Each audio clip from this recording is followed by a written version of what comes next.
Bueno, buenas, ¿cómo están? Buenas tardes, ¿todo bien? ¿Estamos todos despiertos? Más o menos, ¿ahí se escucha bien? Sí, ¿no? Bueno, mi nombre es Federico Botti, para el que no me conoce, hay varias caras conocidas, pero muchos que por ahí son de otros días y no nos conocemos personalmente, por lo menos. Bienvenidos, qué bueno que están acá, faltan varios, pero bueno, espero que vayan llegando. Bueno, les presento hoy, vamos a estar con la ingeniera Paula Suárez, ahora se va a presentar. Es una profe de larga data en la casa. ¿Cuántos años hace ya? 24 años ya dando clase en varias materias de esta facultad y bueno, con una amplísima trayectoria dentro del tema que va a dar. Nos va a dar varios aspectos de seguridad que muchas veces nosotros dentro de proyecto por ahí no podemos abarcar y dentro de la carrera también están bastante, digamos, dispersos, por ahí un poquito, dependiendo del profe que nos toque o dependiendo el aspecto que estamos viendo en la materia, ¿no? Para los que quieran, bueno, Paula da una materia que es seguridad informática, que es una materia de tercer año, optativa. Así que el que esté interesado, por supuesto, puede después acercarse. Y bueno, la idea de hoy, más allá de la clase, es que participen, ¿sí? Digo, preguntas, dudas, consultas, vamos a hacerla un poquito más abierta, así podemos pasar un lindo rato. Piensen, pónganse a pensar a medida que vaya la clase, a mí siempre me gusta decírselos, empiecen a pensar en cuáles son los aspectos de seguridad que ustedes tienen que considerar para su proyecto, ¿sí? Muchas veces no insistimos tanto en estos aspectos dentro de proyecto y dentro de la carrera en general y está bueno que los tengan en cuenta, ¿sí? Porque en su vida profesional, si no lo consideran, va a ser que, o puede ser que el sistema fracase, ¿sí? Entonces, empiecen a pensarlo y después, bueno, por ahí abrimos preguntas para que ustedes se saquen esas dudas, ¿sí? Bueno, sin más, Paula. Muchas gracias.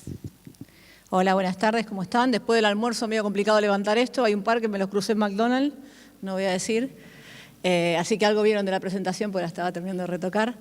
Bueno, como me presentó Fede, soy egresada, orgullosa egresada de esta casa, hace mucho tiempo, empecé a los 5, fue un caso particular, hace 25 años que doy clases en la UTN, y un poco contarles cuál es mi formación, más que nada para que, yo siempre digo, cuando ustedes escuchan a alguien dando clases, lo está dando desde un lugar, desde su propia experiencia, desde donde trabajó, desde donde lo que vivió, todo lo demás lo leen en los libros. Entonces está bueno conocer desde dónde lo dice esa persona para justamente tener un juicio crítico y decir, che, esto le creo, esto no le creo, ¿sí? Bueno, soy egresada, como les dije, de esta casa, tengo un posgrado en ingeniería, en auditoría y seguridad y un posgrado en liderazgo en la UCA y, bueno, mi profesión, mi modo de vida actual, la docencia, mi vocación y mi profesión y mi modo de vida es, yo soy jefe de seguridad en Claro, tengo a cargo todo lo que es Argentina, Uruguay, Paraguay, en particular todo lo que es seguridad de todas las aplicaciones de Claro, protección de fuga y compliance, ¿sí? No me pregunten por teléfonos, planes, porque no voy a saber, ¿sí? Sí me pueden reportar vulnerabilidades y fallas, bienvenidas sean, ¿sí? Bien, y bueno, profesionalmente soy miembro del Club del CISO, básicamente es un club donde nos juntamos todos los gerentes de seguridad de todas las empresas, tenemos nuestro grupo de WhatsApp y lloramos juntos cuando pasa algo y bueno, participo también en usuaria y demás, ¿no? La idea de la clase de hoy, como dijo Fede, yo doy seguridad informática en la casa y doy clases en algunos otros lugares, ¿no? Pero la idea de hoy es que a ustedes les sirva profesionalmente, ustedes están a un pasito de recibirse y de que sean colegas y yo quiero convocarlos a que si todavía no tienen decidido una orientación, quiero motivarlos, incentivarlos para que sea seguridad, ¿sí? Eso es parte del motivo, además de que obviamente tengo un cariño muy especial por Fede y por Gaby, vengo porque es muy importante hoy en día, tenemos una gran falencia de profesionales de seguridad y si bien no todo es lo económico, pero sí que les va a interesar, les puedo hablar de números, ¿sí? Acabo de cubrir una posición en la compañía que estuve 11 meses buscando una persona, 11 meses no había en el mercado y no hay porque nos la robamos entre empresas, esa es la realidad, ¿sí? Y ¿saben cuál es la dificultad? esa posición que yo buscaba era un pentester de aplicaciones. Un pentester de aplicaciones hoy en día no tiene ganas de ir a trabajar en una empresa y quedarse 9 horas sentado dentro de 4 paredes, porque puede laburar en su casa en Bermudas, si sabe inglés, y trabajar para afuera. Y esa posición hoy en día se está pagando $90.000 al año, con lo cual imagínense que es muy difícil conseguirla localmente. Eso les muestra lo que es el mercado de seguridad hoy en día. Hay un montón de posiciones y no están cubiertas. De hace 15 años que me dedico a seguridad, anteriormente estaba en diseño y demás, y la realidad es que antes uno sabía de seguridad, punto. Sabía, no sabías, la remabas.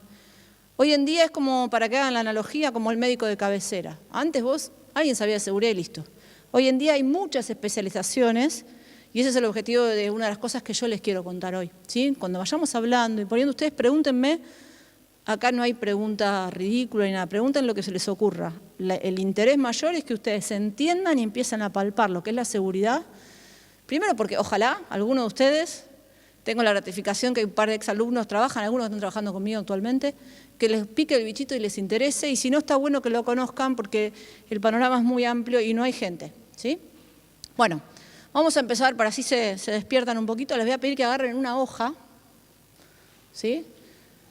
No la ensucien porque somos ecologistas, después la vamos a utilizar, ¿sí? Pero arranquen una hoja.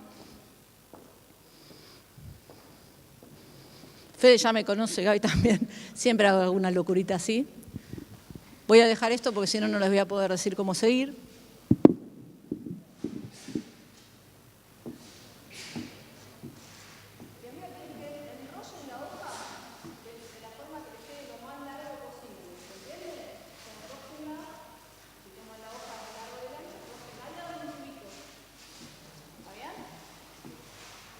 A ver si tengo una hojita por acá.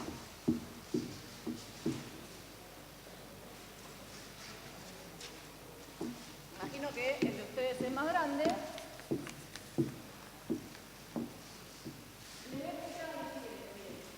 Con una mano la agarran así, la mano palma, la apuntan a mí, a donde está nuestro querido logo de la alimentación. ¿Sí? Ahí.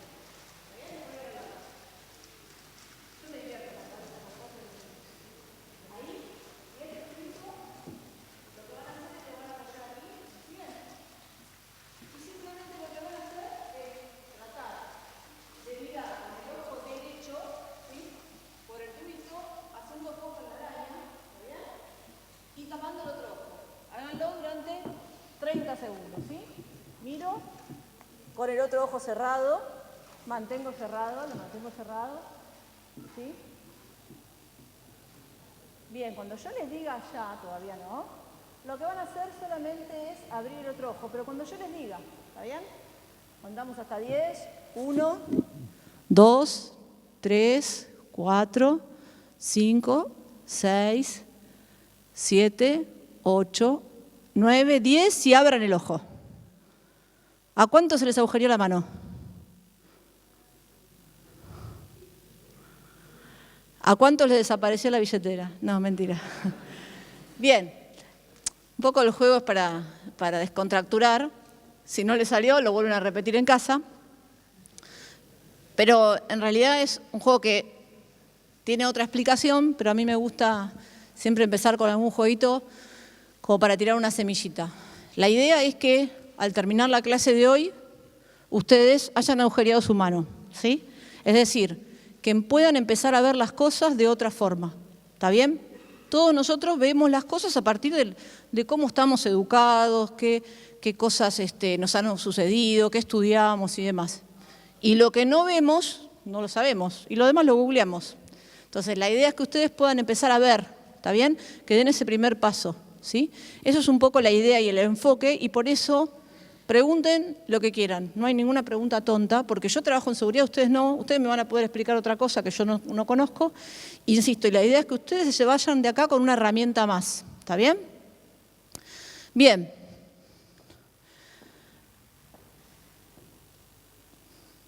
Estos videitos los habrán visto muchas veces y se publican todos los años, ¿sí? Todos los años se hace un reconto que qué sucede en un minuto y se ponen números, ¿no? Esto que ven acá es, en estadísticas, el uso de determinados servicios que tenemos en línea en un minuto en línea, ¿está bien? Entonces, fíjense todo lo que transcurre.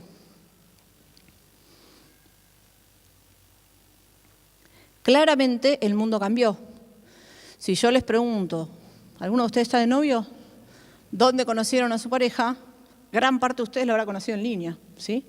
Yo a mi marido lo conocí en un café, que uno se sentaba, se van a reír, y se llamaba Call Me. Es bizarro el tema. Vos te sentabas en una mesa y de la otra mesa levantaban el teléfono y te llamaban. Un embole eso, verano. Pero imagínense en la época, o sea, hace 20 años, el mundo era otro, ¿sí? Mi hija más chica, cuando la primera vez que vio un diario, tuvo el reflejo de tocar el dedo como si fuera una pantalla. Entonces, claramente no tomamos conciencia, ustedes sí, porque ya nacieron y por ahí ni lo perciban, pero para nosotros el cambio es significativo. Y la verdad que la velocidad de la tecnología no va de la misma mano que la protección de todo eso, ¿sí? Y eso es un poco lo que a nosotros, la gente de seguridad, nos da de comer, ¿no? Y yo siempre digo que el día que mi familia entendió lo que yo me dedicaba fue ni más ni menos que hace 2 años cuando fue el famoso ataque de WannaCry, ¿sí? Yo creo que creí que los grupos de mami de WhatsApp de mis hijos supieron a qué me dedicaba, ¿no? Este evento, ¿todos saben de qué estoy hablando? A ver, levante la mano los que saben. Bueno, bastantes, lo cual habla de que se va difundiendo la cosa. Este ataque fue un ataque que ocurrió hace casi ya 2 años y que en Argentina no tuvimos tantas consecuencias por el mero hecho de que estábamos en el lado occidental. Y ocurrió primero en Europa y después vino para acá el tema, ¿no? El ataque consistió en que era un malware. Siempre que yo menciono la palabra malware, estoy diciendo de maliciosos software, ¿sí? Software malicioso, algo que hace algo que no se debiera. Virus, como tal, es solo un tipo de malware, hay millones, ¿está bien? Este malware lo que hacía es del tipo ransomware, ¿sí? Que lo que hacen es encriptar la información. ¿Y qué particularidad tenía? Muy simple. Lo que hacía es vulneraba, ¿sí? un protocolo de Windows, ¿sí? Para el cual existía parche de Microsoft hacía como 5 meses, ¿sí? Pero la realidad, lo que puso a luz en esta noticia es que el problema no es solo parchear un equipo, es más profundo que eso, que es un poco de lo que vamos a hablar hoy acá, ¿no? Y bueno, y la realidad que generó un revuelo en todo el mundo, porque empezando por Europa, el primer atacado fue Telefónica de España, y lo que hizo fue empezar a encriptar todos sus dispositivos, ¿sí? Hasta que en un momento quedaba todo encriptado y obviamente se pedía rescate en Bitcoin para poder desencriptar la información. ¿Por qué no tuvimos tantas repercusiones acá en Argentina? Por lo que les decía, esas 12 horas de diferencia, ¿sí? Nos dieron ventaja significativa. De hecho, el padrino de mi hija trabaja en Telefónica, ¿sí? Y estaba en España y automáticamente me llamó y me dice, mira, está pasando esto, esto y esto. Y dice, literal, acá estamos corriendo con megáfonos por los pisos para que apaguen las máquinas, así como se los cuento. Bueno, eso hizo que todos nosotros en Argentina tuviéramos mucho tiempo más para pensar, para, por ejemplo, deshabilitar el puerto 445, para hacer un montón de otras medidas que permitían evitar que nos afectara de la misma manera. ¿Sí? Esto fue tremendo, para que lo vean en números, ¿sí? Fíjense la cantidad de plata que se pidió de rescate. La realidad es que lo que llegaron a cobrar es muy inferior, ¿sí? El ataque fue más orientado a generar una afectación que a recuperar dinero, pero cerca de 200.000 víctimas en 150 países, ¿sí? Hubo países recontra afectados. La realidad es que el ransomware es uno de los tipos de amenaza, vamos a hablar de unos cuantos más, pero este es el que más se viene y que no alcanza solamente una PC tradicional. Hay ransomware para dispositivos Android, hay ransomware para el firmware de los televisores, ¿sí? Ya se están viendo ataques a dispositivos. ¿Escucharon hablar de IoT, Internet de las Cosas? Bueno, para dispositivos de Internet de las Cosas. Así que bueno, el mundo va cambiando significativamente y eso hace que nos obligue a desarrollar un montón de competencias nuevas que antes no teníamos, sobre todo la gente de seguridad. Este caso lo habrán escuchado, fue el caso de Facebook. Sí, Facebook sufrió una afectación a partir de una vulnerabilidad en una de sus aplicaciones y se comprometió 50 millones de cuentas. Si estuvieron escuchando un poquito la noticia por estos días, algo parecido en Ecuador, ¿lo escucharon? En Ecuador, miren cómo son las cosas y se empiezan a enroscar, ¿no? En Ecuador había una empresa, una consultora, ¿sí? Que fue hackeada. Una consultora sencilla, chiquita, no muy grande. Pero tenía una particularidad, el dueño de la consultora, uno de los directores, no sé si era el dueño o director, era un ex director del Banco Central de Ecuador. Con lo cual, esa consultora tenía datos de filiación de todo Ecuador, es decir, no solo tenían datos tuyos, sino de tus hijos, de qué colegio iban, tenían de todo, porque en realidad habían reunido información no solo de lo que sería acá el RENAPER, AFIP y demás, bueno, todos los entes del Estado. Claramente, el origen de esa información era fraudulento, porque aparentemente esta persona se lo había llevado, pero fíjense cómo en una serie de hechos irresponsables y no legales, terminó comprometiéndose toda la nómina de todos los habitantes de Ecuador, ¿sí? Con lo cual, el daño están estimando que todavía no lo pueden ni calcular, porque imagínense los potenciales robos de identidad que puede haber en Ecuador a partir de esa información. Más casos, Internet de las cosas, ¿sí? Este es un caso de, por ejemplo, que descubren que hay un bug en un respirador, pero les cuento un ejemplo más cotidiano. Mi marido es cardiólogo y me cuenta que, por ejemplo, los marcapasos, ¿alguien de acá tiene marcapasos? Si no, se va a ir un poquito paranoico. Pero el marcapasos, ustedes saben que se le hace un service. El marcapasos van, el cardiólogo RFID, detecta el marcapaso y en línea, ¿sí? Está el cuenta kilómetros, ¿sí? Porque el marcapaso funciona así, es como un service que uno va haciendo, el cardiólogo lo revisa y esa información está toda en línea. Bueno, se ha descubierto que obviamente hay vulnerabilidades también en la forma de comunicación de esos marcapasos, con lo cual potencialmente, no quiero dar una explicación, pero creo que es obvio que daño se podría ocasionar, ¿no? Más casos, este fue significativo porque si alguna vez fueron a Las Vegas, en Las Vegas yo he ido por congresos de laburo y en Las Vegas la seguridad es extrema. Y típico argentino, ¿qué quise hacer yo? Dije, bueno, yo tengo que sacar una foto en el hall del casino, lo tengo que hacer. Salí del ascensor porque estaba alojada ahí, hice 2 pasos con la cámara, haciéndome así de querusa con el celular, haciéndome la canchera. No terminé de hacer de 2 pasos, vinieron 2 guardias de seguridad y me dijeron, señora, apague el celular. Entonces dije, es real, esto está monitoreado por todos lados. Bueno, sin embargo, fueron hackeados y miren de qué forma, a través de un termómetro de una pecera conectado a Internet. Las Vegas se caracteriza obviamente por espacios suntuosos, lujosos y que hacen alarde de ostentar todo eso, y suele haber peceras de agua tropical y demás que requieren mucho mantenimiento y a ellos no les gusta estéticamente que se vea gente reparando. Entonces, ¿qué hicieron? Pusieron todos los dispositivos IoT en forma remota, ¿sí? Hacían el mantenimiento de esa pecera. El problema no era eso, el problema es que no estaba aislado de la red, con lo cual se dieron cuenta que hackeando el dispositivo, el sensor de pH de la pecera, podían entrar a la red del casino, ¿sí? Más casos, por montones, ¿no? Pero bueno, este es el robo que sufrió Equifax. Equifax es la empresa que, vieron cuando ustedes tienen una deuda en Veraz y demás, bueno, Equifax es la empresa que está detrás, con lo cual, ¿cuál es el valor comercial de Equifax? La información, porque ellos lo que tienen es información crediticia, con lo cual se supone que deben protegerla celosamente. Bueno, sufrieron un incidente y una fuga masiva, ¿está bien? Bueno, casos de sextorsión, el tema de, ¿vieron cuando hace no mucho tiempo hackearon HBO y le robaron capítulos de Game of Thrones que no estaban estrenados? Lo mismo pasó con Piratas del Caribe, ¿sí? Casos por montones. Y esta filtración de datos que les mencionaba. Bueno, la realidad es que cuando yo empecé a dar seguridad hace muchos años acá en la facultad, hace 11 años, cuando yo encontraba una noticia que apareciera en un diario de tirada comercial, así un Clarín, Infobae, La Nación, lo que fuera, yo me guardaba la captura, decía, está bueno porque así lo pongo en una PPT de la Facu. La realidad es que ahora dejé de hacerlo, porque todas las semanas hay por montones, y ahora los chicos buscan en cada clase, o sea, la tarea de clase a clase es buscar noticias relacionadas con el tema, porque con solo googlear y con técnicas de Google Hacking, en 2 segundos escuchan noticias de un montón de cosas, ¿sí? Porque claramente el mundo cambió. ¿Sí? El Banco de Chile, todo esto lo que viene ahora, que ahora les voy a contar un poco un resumen de cómo vienen las amenazas a nivel mundial. Studnet fue una red, todo lo que es infraestructura industrial, infraestructura crítica, tiene sistemas obsoletos y no hay inversión y no hay gente que lo conozca. Con lo cual, estamos ante potenciales riesgos muy significativos. Ese es otro, perdón, les parece que les estoy haciendo un boomerang, les voy contando oportunidades, pero está bueno si todavía no tienen decidido que exploren, ¿sí? Porque hay cosas que no se conocen tanto. Hay mucho, todo lo que es la industria, no tiene gente dedicada a seguridad. Ustedes van a ver que muchos hablan de IT, seguridad en IT, que es seguridad en tecnología, y OT.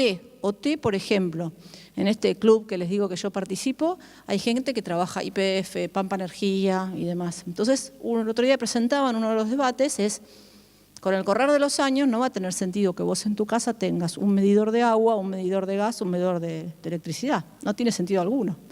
La realidad es que podrías tener un único sensor y que ese sensor envíe la información a todos los servicios. Entonces, en esa charla yo le digo, el sensor debería ser gratuito. ¿Por qué debiera ser gratuito? ¿Cuál es el valor que tiene ese sensor? Y la información. Imagínense, lo más caro de ese sensor es la información, porque yo puedo saber a partir de un único punto de acceso consumo de una familia. ¿Sí? Entonces, imagínense todo cómo se va complejizando. Y bueno, ¿cómo voy a anonimizar esa información?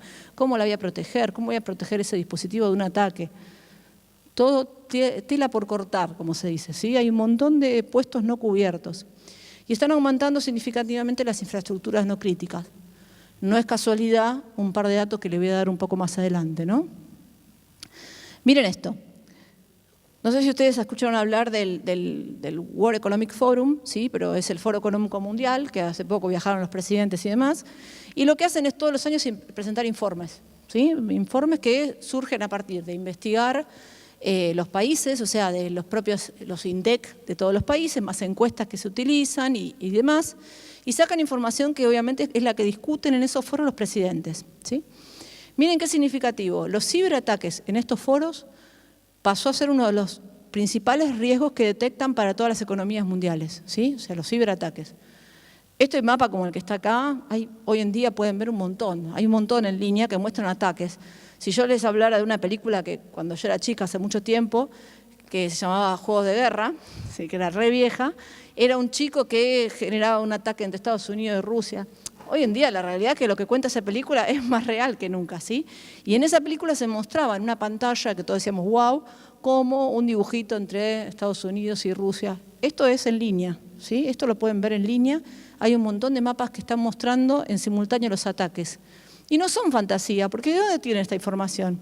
Y esta información la obtienen de los IDS, ahora después les voy a explicar un tipo de ataque que son los ataques de negación de servicio. Entonces, hay dispositivos que te hacen lo que se llama clean pipes, que es tratar de limpiarte tu tráfico, con lo cual están colectando toda esta información y la pueden mostrar. Con lo cual hay un montón de mapas en líneas que uno puede ver qué tan tangibles son estos ataques, ¿no? Miren esto.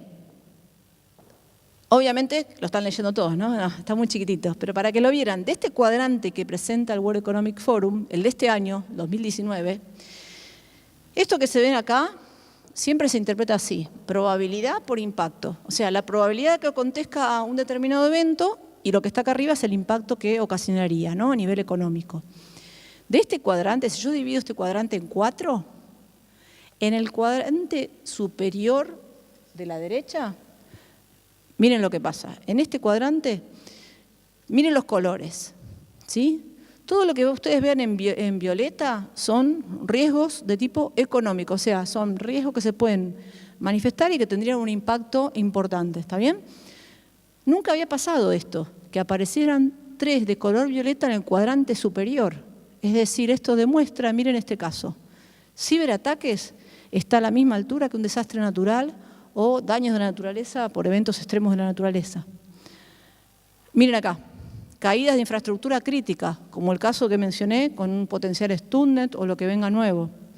O, miren, fraude de datos o robo de información, ¿sí? Esto está visualizado por todos los líderes mundiales hoy en día como una de las principales preocupaciones, ¿sí? A la altura de cualquiera de estas cosas. O sea, la verdad que es relevante para nosotros, para la seguridad. Esto, este año, fue una grata noticia en el sentido de que nos permite muchísimo fundamentar los presupuestos. Cuando tenemos que ir a pedir presupuesto a nuestros directores para que, necesito gastar tanto en seguridad, bueno, este es el mejor apalancamiento, ¿no? O sea, tengo por qué justificar esa inversión. Y miren esto qué curioso.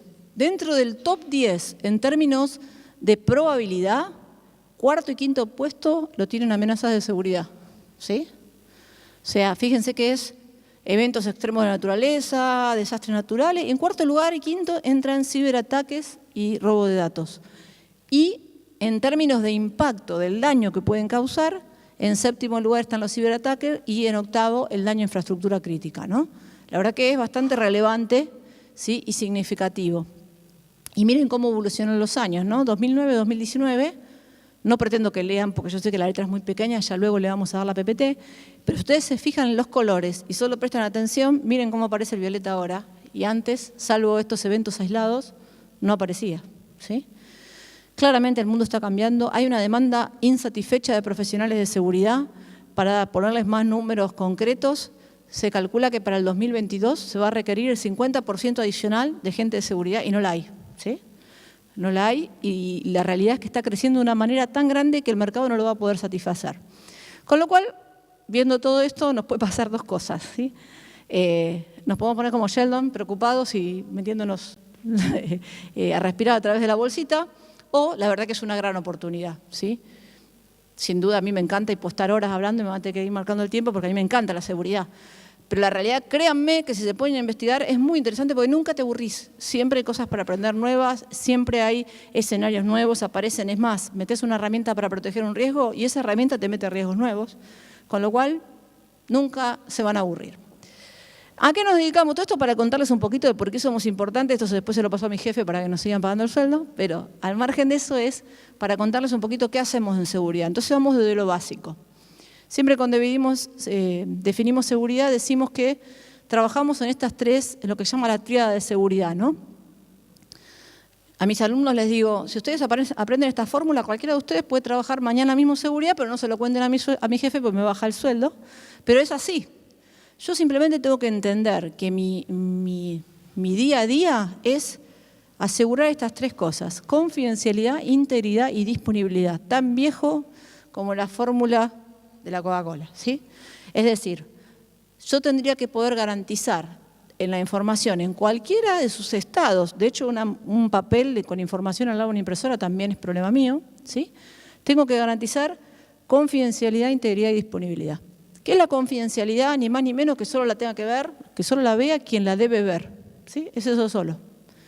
La integridad, que solo la pueda modificar, alterar quien está autorizado para hacerlo, y la disponibilidad, que la información pueda ser accedida en tiempo y forma, ¿sí?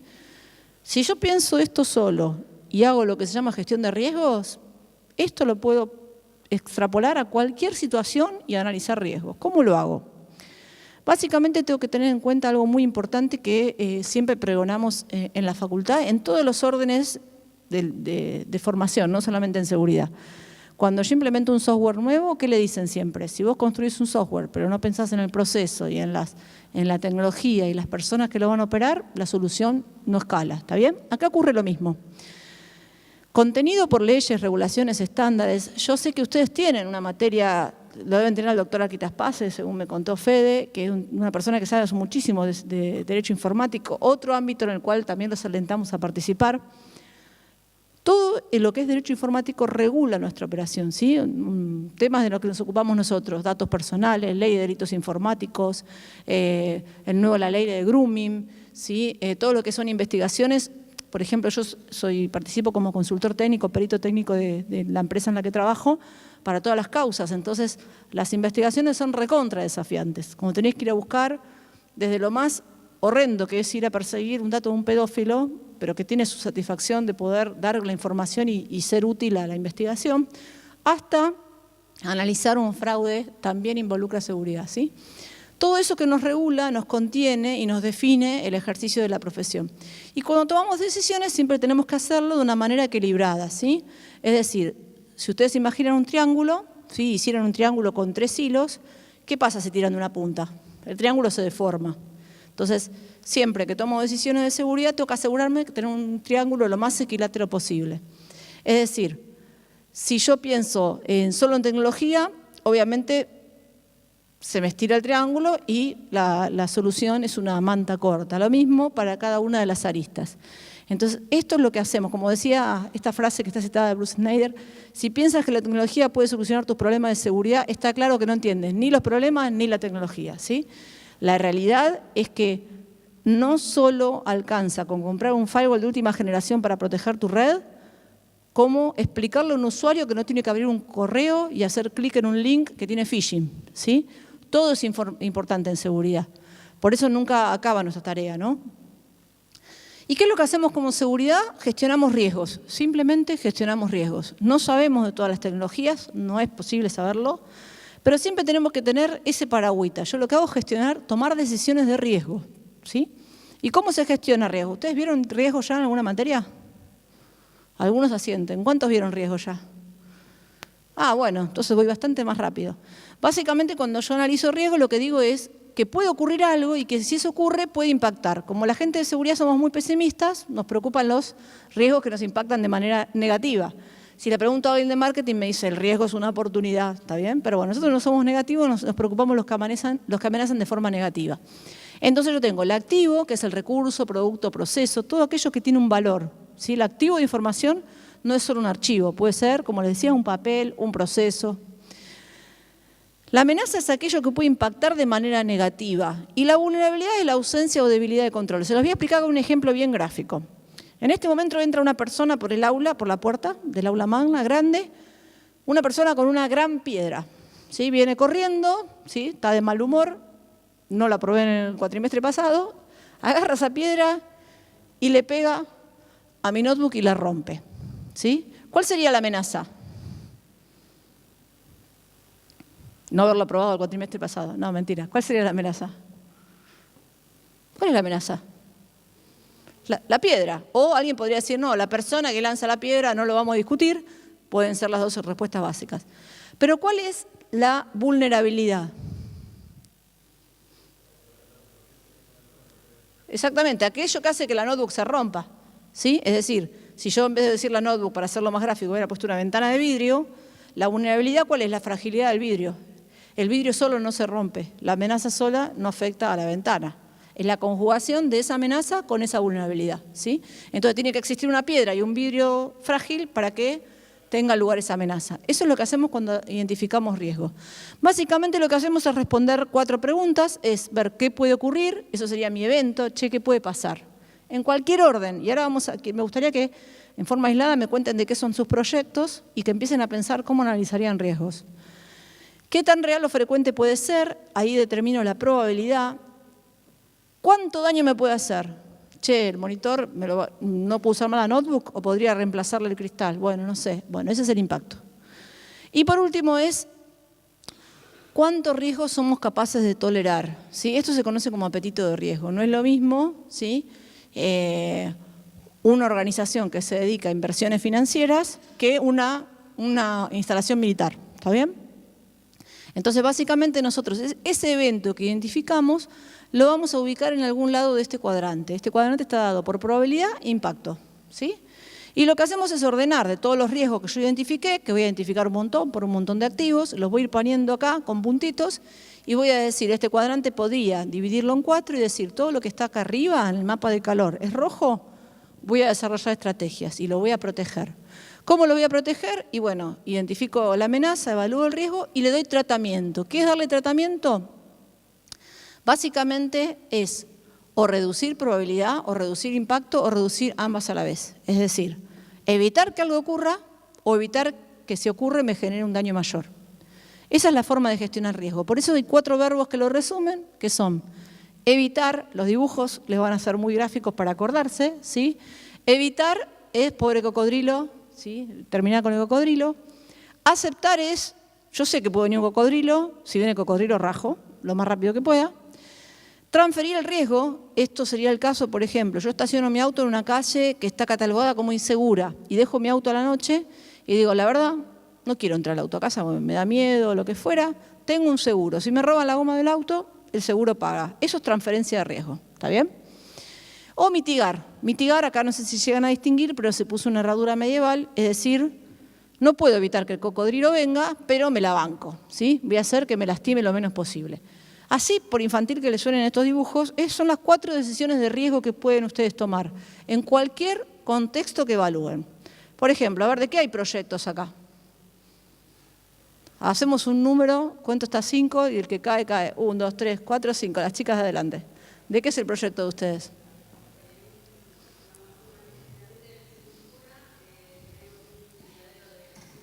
Bien.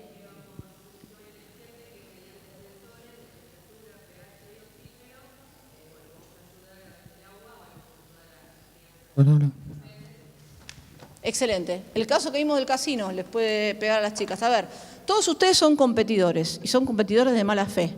¿Cómo la hackearían a ella? Si quieren que los salmónidos, ¿qué harían? Qué poca creatividad para el crimen que hay acá. ¿Qué harían? ¿Cómo aumentaría la temperatura? Primera opción, físicamente ir y le prendo fuego a la pecera, ¿no? Sería lo más rudimentario. Y si no, le comprometería su sensor para que su sensor interprete que hay una temperatura inferior a la que realmente hay y le suba la temperatura a los peces y le produce la afectación. Ahí tienen un riesgo. Y eso es un riesgo de seguridad. ¿Sí? No son solo los virus en las computadoras. Nuestro laburo es más abarcativo que eso. Y les digo más. Imagínense que ella le vende sus peces a 5 restaurantes top del país. ¿Sí? Que tienen clientes selectos. Y esos clientes selectos seleccionan su pieza que van a comer de salmón 3 meses antes y hacen una reserva y ella tiene esa información. Bueno, otro dato a proteger, los datos personales y la privacidad y justamente la reputación, otro activo a cuidar. ¿Sí? Y ella dice, pero estaba criando salmones. Bueno, ¿ven cómo se empieza a complicar? Bueno, la realidad es que pueden empezar a pensar en cada uno de sus proyectos todos los riesgos que pueden tener a nivel informático. Por ejemplo, que la competencia quiere saber cuál es su producción de este año. Entonces le manda un mail a alguno de los empleados de ella, le dice, che, te ganaste una entrada para el cine, hace clic, ingresa tus datos, acceden a esa red y empiezan a tener información de la producción de ella. Tiene una amenaza residente en su red. Entonces, en cada proyecto ustedes pueden analizar riesgos respondiendo estas preguntas. Para los que hicieron ingeniería de software, bueno, ahora no sé cómo se llama la materia actualmente, pero le habrá pasado cuando vieron el modelo de espiral o cuando hacían cada iteración, ¿qué hacían? Analizaban riesgos. Bueno, es lo mismo, estamos hablando de lo mismo, nada más ni nada menos que estamos pensando en otro tipo de amenazas. De punto de seguridad, como les dije, somos gente negativa, ¿sí? Y vemos lo que puede salir mal. Entonces, miren cómo cambiaron los tiempos, ¿no? Pobre Olson debe estar buscando laburo, pero él en su momento, cuando le fueron a vender el proyecto de desarrollar las primeras PC para hogares, él respondió, no hay ninguna razón por la que alguien quiera tener una PC en su casa. Un visionario, el pobre hombre, pero creo que nos pasa a nosotros, a todos. Si yo les pregunto, ¿alguna vez vieron un capítulo de Superagente 86? Yo lo veía cuando volvía del cole al mediodía, porque no había cable, era de 12 a 12 y media, veías blanco y negro, y 12 y media a 1 veías de Superagente. ¿Y qué nos fascinaba del Superagente? Que hablaba por el teléfono, por el zapato, ¿sí? O habrán visto Volver al Futuro y que se les secaban las zapatillas. Ustedes saben que el año pasado Nike sacó las zapatillas de versión de Volver al Futuro que se secan solas. Entonces, el mundo cambió, claramente, y eso hace que haya nuevas amenazas, ¿no? ¿Vamos bien? Miren cómo fue cambiando. Los primeros gusanos, ¿sí? ¿Cuál es la diferencia entre un troyano y un virus? El virus necesita un huésped, es decir, es un programa malicioso que tiene que portarse arriba de otro software, otro programa que es legítimo. En cambio, el troyano, ¿sí? El troyano no necesita huésped, no necesita residente. Bueno, allá por el 97 empezó a circular el primer gusano, que fue Morris, fue muy conocido, ¿sí? Que generó los primeros estragos. Eso fue evolucionando y fíjense cómo va cambiando la cosa. Ya en el 2004 ya no nos preocupan solamente esto, sino que ya estamos hablando de robos de identidad y de phishing, ¿sí? Robo de identidad es una amenaza que cada vez está más creciente, el costo de recuperar una identidad digital cada día es mayor, ¿sí? Y la afectación que tiene. ¿Cuántos de ustedes tienen la aplicación Mi Argentina en el celular? ¿Cuántas aplicaciones, no me lo contesten, pero cuántas aplicaciones de su teléfono están actualizadas en este momento? De lo que fuera. Después vayan y fíjense. ¿A qué voy?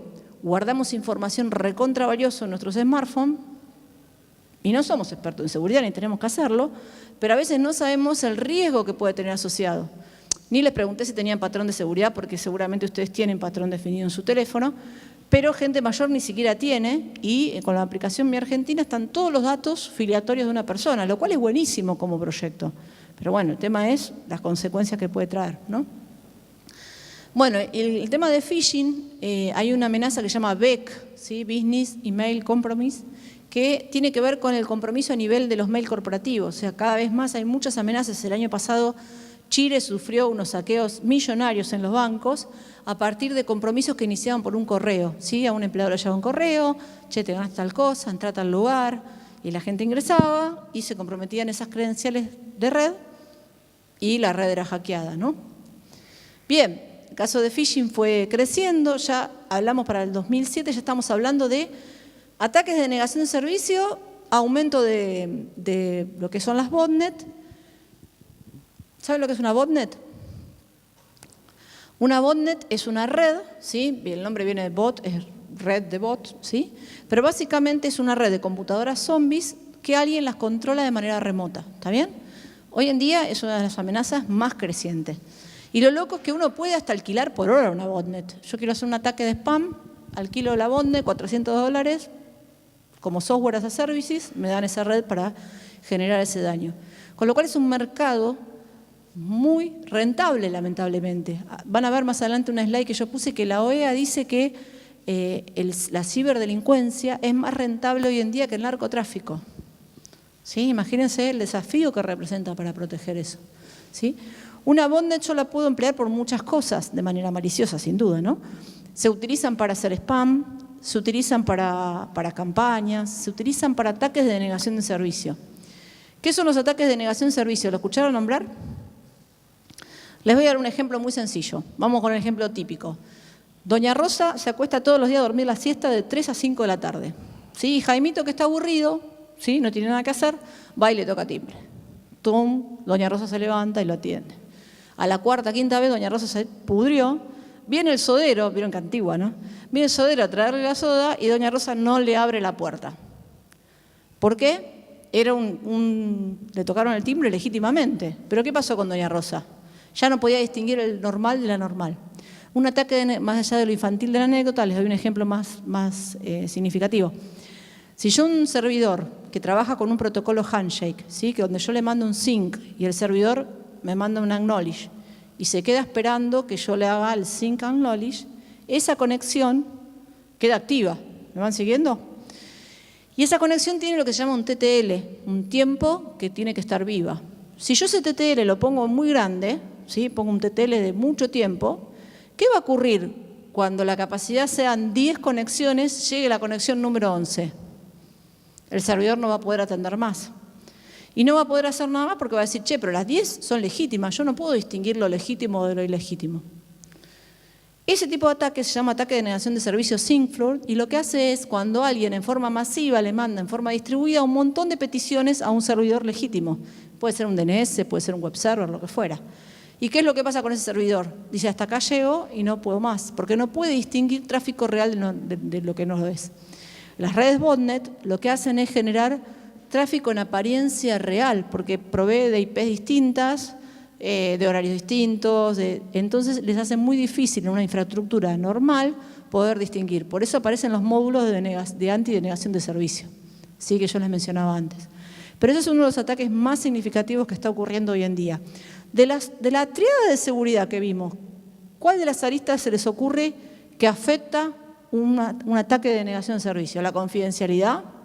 No necesariamente. ¿La integridad? Y no, porque reseteo todas esas conexiones y está de nuevo andando. La disponibilidad, ¿sí? Claramente la disponibilidad antes era un problema que la gente de seguridad no nos ocupaba mucho. Pensábamos, no, eso que haga capacity la gente de IT, que se fije si se la banca el caño del servidor, pero no nos preocupábamos por eso. Y la realidad nos demuestra que hoy en día sí tenemos que ocuparnos de la disponibilidad. Bueno, luego aparecieron los ataques de ingeniería social, los ataques de ransomware que ya les comenté, los compromisos, ¿sí? Los compromisos de los POS. Hubo un ataque, hay un tipo de amenaza que se llama amenaza persistente avanzada, ¿sí? Las amenazas persistentes avanzadas se caracterizan porque en lugar de mandarte un virus a vos y generarte un hackeo de la red, sigilosamente puedo estar atacando una organización para llegar a otra. Les doy un ejemplo típico que lo pueden googlear y van a encontrar un montón de información. Target sufrió en el 2014 un ataque de APT, ¿sí? Amenaza persistente avanzada. Es como si fuera la gota a la piedra, es decir, yo voy haciendo un ataque, ¿sí? Vieron que la gota puede caer sobre una piedra y no le hace daño, pero si la dejo cayendo mucho tiempo va a empezar a socavar la piedra, ¿está bien? Les cuento cómo fue este ataque, hay por montones, pero este fue muy significativo y ahora van a saber por qué. Target es una empresa de retail, la deben conocer en Estados Unidos, ustedes van, son como un gran jumbo, ¿sí? Donde uno puede comprar desde electrónica hasta artículos del hogar. ¿Y qué pasaba? ¿Qué es lo más valioso que tenía Target en ese momento? Los datos de la tarjeta de crédito de 40 millones de habitantes de Estados Unidos, ¿sí? ¿Cómo hicieron el ataque? Target tenía un proveedor que le hacía el mantenimiento de los equipos de aire acondicionado, ¿sí? Entonces, ¿qué es lo que hizo este atacante? Buscó a través de un mail, le hizo un phishing a la empresa de aire acondicionado y la empresa de aire acondicionado, para poder ingresar sus facturas a Target, tenía un usuario y contraseña de la web de proveedores. ¿Está bien? Entonces, el atacante, a partir de haber vulnerado a la empresa de aire acondicionado de Target, se hizo de una credencial de un usuario y contraseña de un proveedor de Target. ¿Está bien? Con eso ya llegó hasta la puerta de la red, pero no podía hacer mucho porque las credenciales del proveedor eran limitadas. Navegando, buscando, se dio cuenta que el web server de la aplicación a la que se conectaba el proveedor era vulnerable. Entonces pudo escalar privilegios y ya estaba posicionado dentro del web server de Target, donde estaba el servidor donde estaba la página esta de proveedores. ¿Qué es lo que hizo después? ¿Qué característica tiene diferente esto? Que estuvieron 1 año y 1 mes adentro de la red de Target hasta que consiguieron el objetivo. 1 año y 1 mes. Porque el ataque, la APT, lo que busca es ser bien sigiloso para no hacer ruido. Si yo hago ruido, y los logs me van a detectar, los monitoreos me van a detectar, alguien se va a dar cuenta en algún momento que hay alguien dando vuelta, pero si yo soy muy sigiloso, trato de no hacer ruido y planifico cada parte del ataque, el ataque tiene lugar. Y hay más de los que se imaginan, ¿sí? Hoy en día se dice que están las organizaciones que fueron hackeadas y las que aún no lo saben, ¿sí? Porque es una realidad, ¿está bien?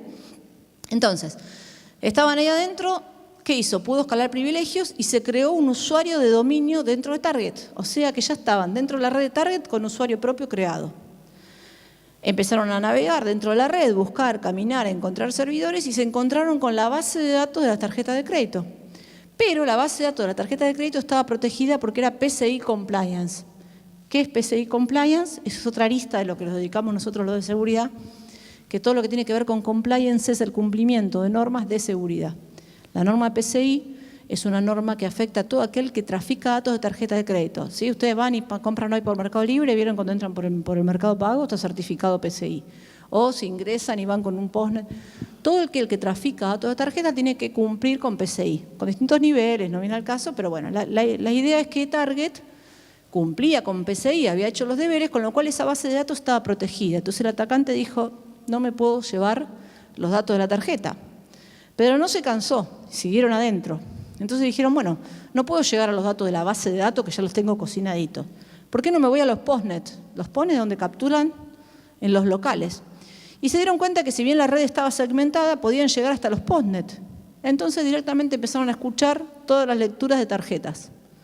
Juntaron 70 millones de datos de tarjetas de crédito y ahora tenían un problema, tenían que sacarlo de la red. ¿Cómo hacían para sacarse 70 millones de datos de tarjeta? Como la curiosidad no mató a este gato, ¿qué es lo que hicieron? Encontraron un servidor FTP levantado. Transfirieron, hay que transferir 70 millones de registros y que nadie se dé cuenta a través de un FTP.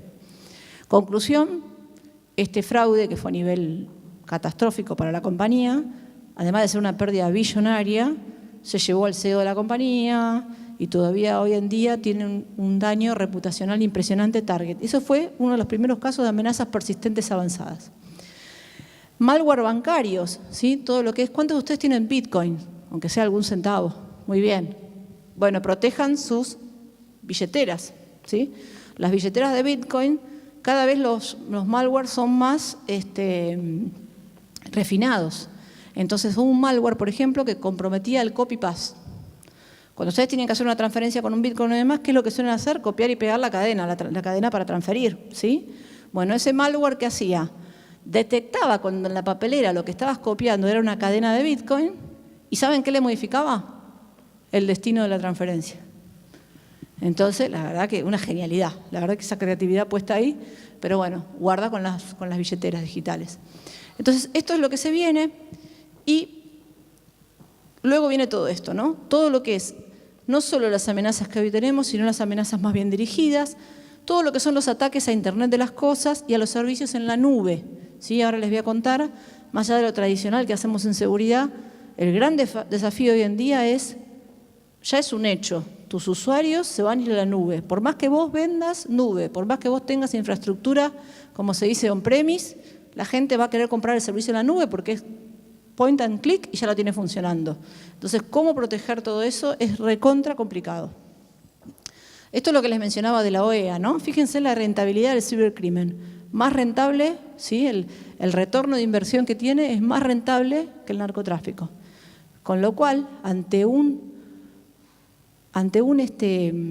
motivador tan grande como la rentabilidad que tiene esto, es muy difícil que esto cese, al contrario, vaya en aumento.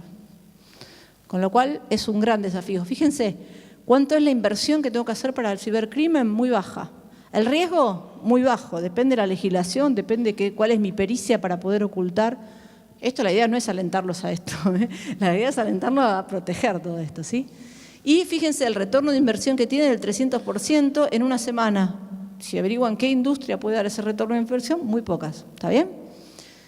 Lo bueno de todo esto es que realmente la legislación está avanzando de manera muy considerable. Hace un rato justo hablábamos con Fede de algunos casos, pero día a día vemos, para sorpresa positiva, que la legislación avanza y de manera considerable. Acá en Argentina, si ustedes se quieren poner a seguir, pueden seguir en Twitter a, no sé, Daniela Dupuy, Ricardo Sáenz, son todos fiscales, toda gente que se dedica a derecho informático.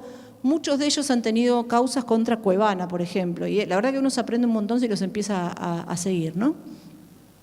Bien, entonces, el mundo cambió, ya lo dijimos 20 veces, y anteriormente uno estaba contento cuando hacía seguridad en una compañía porque uno decía, bueno, tengo mis PCs y mis servidores, todo conectado con un lindo cablecito, cualquiera que esté afuera de eso, si viene y conecta, yo ponía bloqueo de puertos, ¿sí? Y listo, no dejaba ningún dispositivo que se conectara a mi red, con lo cual mi red estaba segura porque le bloqueaba a todo el mundo USB, era como otra época, ¿sí? Otro mundo y la era de la felicidad. Pero llegó un día que dijeron, chao, se acabó tu frontera, olvídate de los cables, ¿sí? Y ahora tus usuarios se pueden conectar desde cualquier lado, ¿sí? Consumir tus servicios desde cualquier lado. Al desaparecer esa frontera, ya estamos hablando de que tenemos muchas tecnologías integradas. Y ahí empezamos a desarrollar como áreas de seguridad procesos centrales de monitoreo. Ahí aparecieron los famosos SIEM, que son los software donde uno colecta información. Vieron que habrán visto, para los que no trabajan, sino en cualquier centro de cómputo, un montón de monitores donde ven eventos, ¿sí? Bueno, fueron los primeros pasos, decir, bueno, estoy colectando todo y lo veo. La realidad es que era una gran falacia porque uno ve un montón de eventos, pero hoy en día esto solo no alcanza.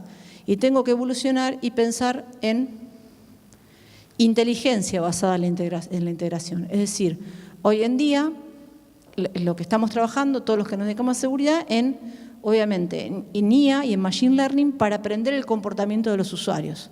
¿Por qué pasa todo eso? Porque obviamente las amenazas cada vez son más sofisticadas. Pero la realidad es que no es porque las amenazas sea el único motivo, que como las amenazas son más sofisticadas, la gente invierte en esto. La realidad es que no somos ajenas al mundo que se viene y sabemos que hoy en día todo el mundo está hablando de la famosa transformación digital, ¿no? Y están los que hablan bien y los que hablan mal. Los que hablan de transformación digital y lo único que hacen es escanear un documento, y los que realmente piensan en una transformación digital y piensan en un ciclo de vida digital de su información. Este cambio, ¿sí? El primero fue, como les decíamos, en digitalizar, ¿sí? Llevar todo lo digital. Pero la era de transformación digital es mucho más fuerte, porque lo que supone es que la gente tiene una experiencia digital de punta a punta. Hoy en día, ustedes saben que los usuarios prefieren que los contacten por un mensaje de WhatsApp antes que los llamen por teléfono. Es una realidad, cambió la forma que preferimos de comunicarnos. Todo ese cambio supone un efecto importante, ¿sí? Y van a hablar de un montón de nuevas tendencias que van a escuchar, como por ejemplo la automatización.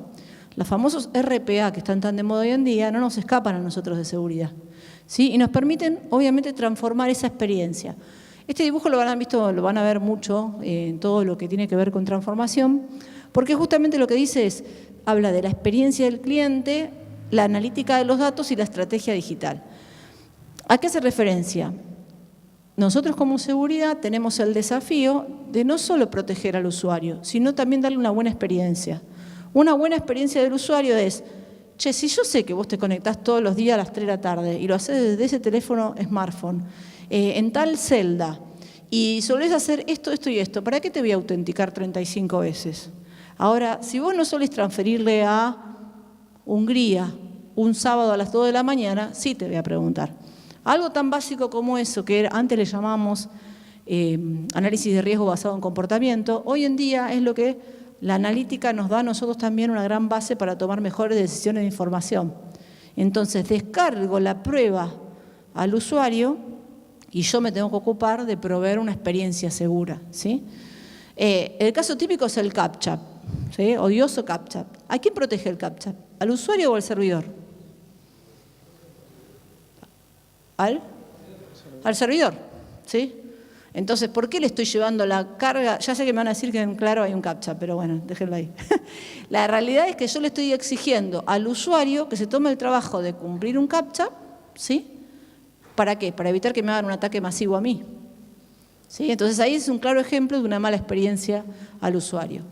Entonces, todo esto supone un montón de cosas que explotan desde el punto de vista de seguridad. Por un lado, la adaptabilidad, ¿no? Nos tenemos que incorporar nuevas tecnologías y se está hablando mucho de evitar la obsolescencia programada. Una buena organización que se adapta a la transformación se anticipa a lo que está por morir. ¿Está bien? Esto es muy significativo para nosotros, lo que es innovación proactiva. Fallar rápido para tener éxito más rápido. Cuando nosotros empezamos a trabajar en mi caso, en análisis de sistemas de seguridad hace muchos años, teníamos grabado a piedra una premisa que era la de separación de ambientes. El que desarrolla no pasa a producción. Bueno, se nos tiraron abajo la pared y hoy en día hay empresas como por ejemplo Mercado Libre que hace un total aproximado de 300 deploy diarios, ¿sí? Claramente no se soportan con un proceso como los que teníamos antes. Entonces, cambió todo. ¿Hay alguien que trabaja en Mercado Libre acá? No, ¿no? Bueno, claramente ellos son muy disruptivos en la forma en que están implementando cambios, ¿sí? De hecho, por ejemplo, cito el caso de Mercado Libre porque soy amiga del gerente y conozco mucho de lo que hacen, la verdad que es muy llamativo. Por ejemplo, para que se den una idea, si yo les pregunto a ustedes, a todos ustedes les digo, che, fíjense su aplicación de Mercado Libre y cuántos de ustedes tienen la misma versión y se van a sorprender que muchos de ustedes no tienen la misma versión y no es porque la descargaron distinto, porque les distribuyen distinto, ¿sí? Porque la forma que ellos prueban es probando aplicaciones y viendo la experiencia del usuario. Entonces, es algo totalmente disruptivo, muy distinto como trabajaba todo el mercado, ¿sí? Por eso este concepto de falla rápido para tener éxito más rápido. Y esto que se menciona acá, que ven acá chiquitito que dice MVP y UX. UX es User Experience y MVP es mínimo producto viable. Hoy en día todas las startups y todas las empresas que trabajan en transformación digital trabajan con el mínimo producto viable. ¿Qué quiere decir esto? Si hacemos la extrapolación a cuando trabajábamos con el desarrollo de ciclo de vida en espiral, ¿qué hacíamos? Elegíamos qué servicios implementábamos primero para probar. Bueno, el MVP no es más que conceptualizar eso. Hacer el mínimo producto, tirarlo a la cancha y ver cómo lo vas haciendo crecer. Para poder trabajar de esa forma, tecnológicamente necesitas un montón de cosas más. Por ejemplo, tener, obviamente, Machine Learning e inteligencia artificial para aprender más rápido y demás. Y aparecen estos tres componentes que permiten que todo el ecosistema de transformación digital pueda ir a buen puerto. Nos aparece todo lo que es Internet de las Cosas y, obviamente, lo que conlleva la seguridad en IoT, lo que es la seguridad en la nube y lo que es DevSecOps. ¿Escucharon hablar de DevSecOps? Bien. Sí cursaron desarrollo, ya vieron, ¿cómo se llama la materia de desarrollo ahora? Análisis. Diseño. En diseño. Bueno, habrán visto los modelos de ciclo de vida. Modelos de ciclo de vida teníamos desde la cascada tradicional, ¿sí? Donde yo decía, hago el análisis de requerimientos, codifico, complemento, ya. ¿sí? ¿Qué pasó con esa cascada? Esa cascada hacía que en el tiempo, cuando el tipo se ponía a construir hasta que realmente veía el software construido, ya se había olvidado lo que había pedido porque ya había cambiado su necesidad, ¿está bien? Y esa cascada se fue refinando y apareció la verificación y validación, algo así como que yo llamo a un arquitecto para que construya mi casa y lo que hago es, lo contrato, le pago el anteproyecto, le doy la mano y vengo dentro de un año cuando terminó la casa. Eso era un horror, ¿sí? Entonces, ¿qué hacía el arquitecto? Viene y me muestra un plano. Un plano es mi primer validación, es decir, che, yo te pedí 3 ambientes, quiero el lavadero abajo y demás, me lo mostrás en una maqueta, lo veo. Eso es la validación, validar el modelo conceptual. Y luego, cuando ya estoy implementando y demás, ¿qué es lo que hacía yo? Iba y me fijaba qué es lo que estaba ocurriendo y demás, porque si no era muy caro reconstruir. Con el software pasó lo mismo. Esos modelos de ciclo de vida fueron evolucionando, después apareció, habrán escuchado hablar de la espiral, ¿sí? O el modelo incrementar, donde yo iba construyendo servicios, ¿sí? A través de prototipados, bla, bla, bla, y fue evolucionando. Hoy en día se habla de DevOps, que ahora lo voy a explicar. ¿Qué es DevOps? Y ahora les voy a explicar qué tiene que ver con seguridad. Habrán escuchado el manifiesto Agile, ¿sí? ¿Todos saben lo que es Agile? Agile es una nueva forma no solo de construir software, sino de pensar y de trabajo colaborativo, que se sustenta en algunos de los principios que están acá enunciados, pero yo, si me permiten, voy a hacer una simplificación. Para mí se sustenta en algo que para mí es sumamente valioso, que es el trabajo colaborativo. Rompe los hilos. Antes, ¿qué pasaba? Iba el desarrollador y le decía, che, seguridad, ¿qué tengo que tener en cuenta? Y anótate, esto. Bueno, chao. Se iba e implementaba. Y nosotros a duras penas hacíamos un pentest o algo y detectábamos las vulnerabilidades. El cambio significativo es, che, vení, hagámoslo seguro juntos. Ese cambio, por sencillo que parece, ¿sí? Y que obviamente el Agile es mucho más profundo, genera un gran impacto porque todo lo que es construcción de software claramente cambió. Y ahora hoy en día lo que se demanda es más, mejor y más rápido. Y la estadística dice que por cada 100 desarrolladores hay una persona de seguridad que acompaña los desarrollos. Con lo cual no escala sin ninguna duda, ¿sí? No es escalable esto. Y es el gran desafío que se nos viene a la gente de seguridad.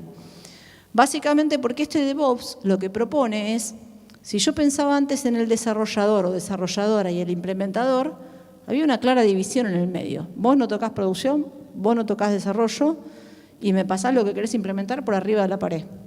DevOps lo que hace es justamente hacer un ciclo de vida más interactivo, donde el mismo programador puede hacer deploy, por así decirlo. Es decir, en lugar de el programador se aprovisiona sus mismos ambientes de producción. Si escucharon hablar de los famosos containers o dockers, que es lo que se viene ahora para desarrollar, es la tecnología que permite esto. Es decir, donde el desarrollador se aprovisiona sus propias virtuales compactas, con una función bien específica y que dialogan con otras partes de la arquitectura a través de microservicios. Entonces, el programador prescinde del implementador porque él mismo genera sus propios dockers y los puede deployar. ¿Me van siguiendo?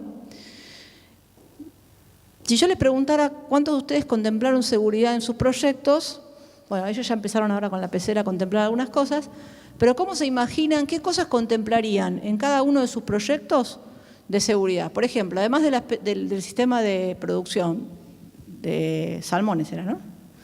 ¿Qué otros proyectos tienen? Vamos, sin timidez. No hay más proyectos. Vamos, alguno. ¿Quién? ¿Dónde?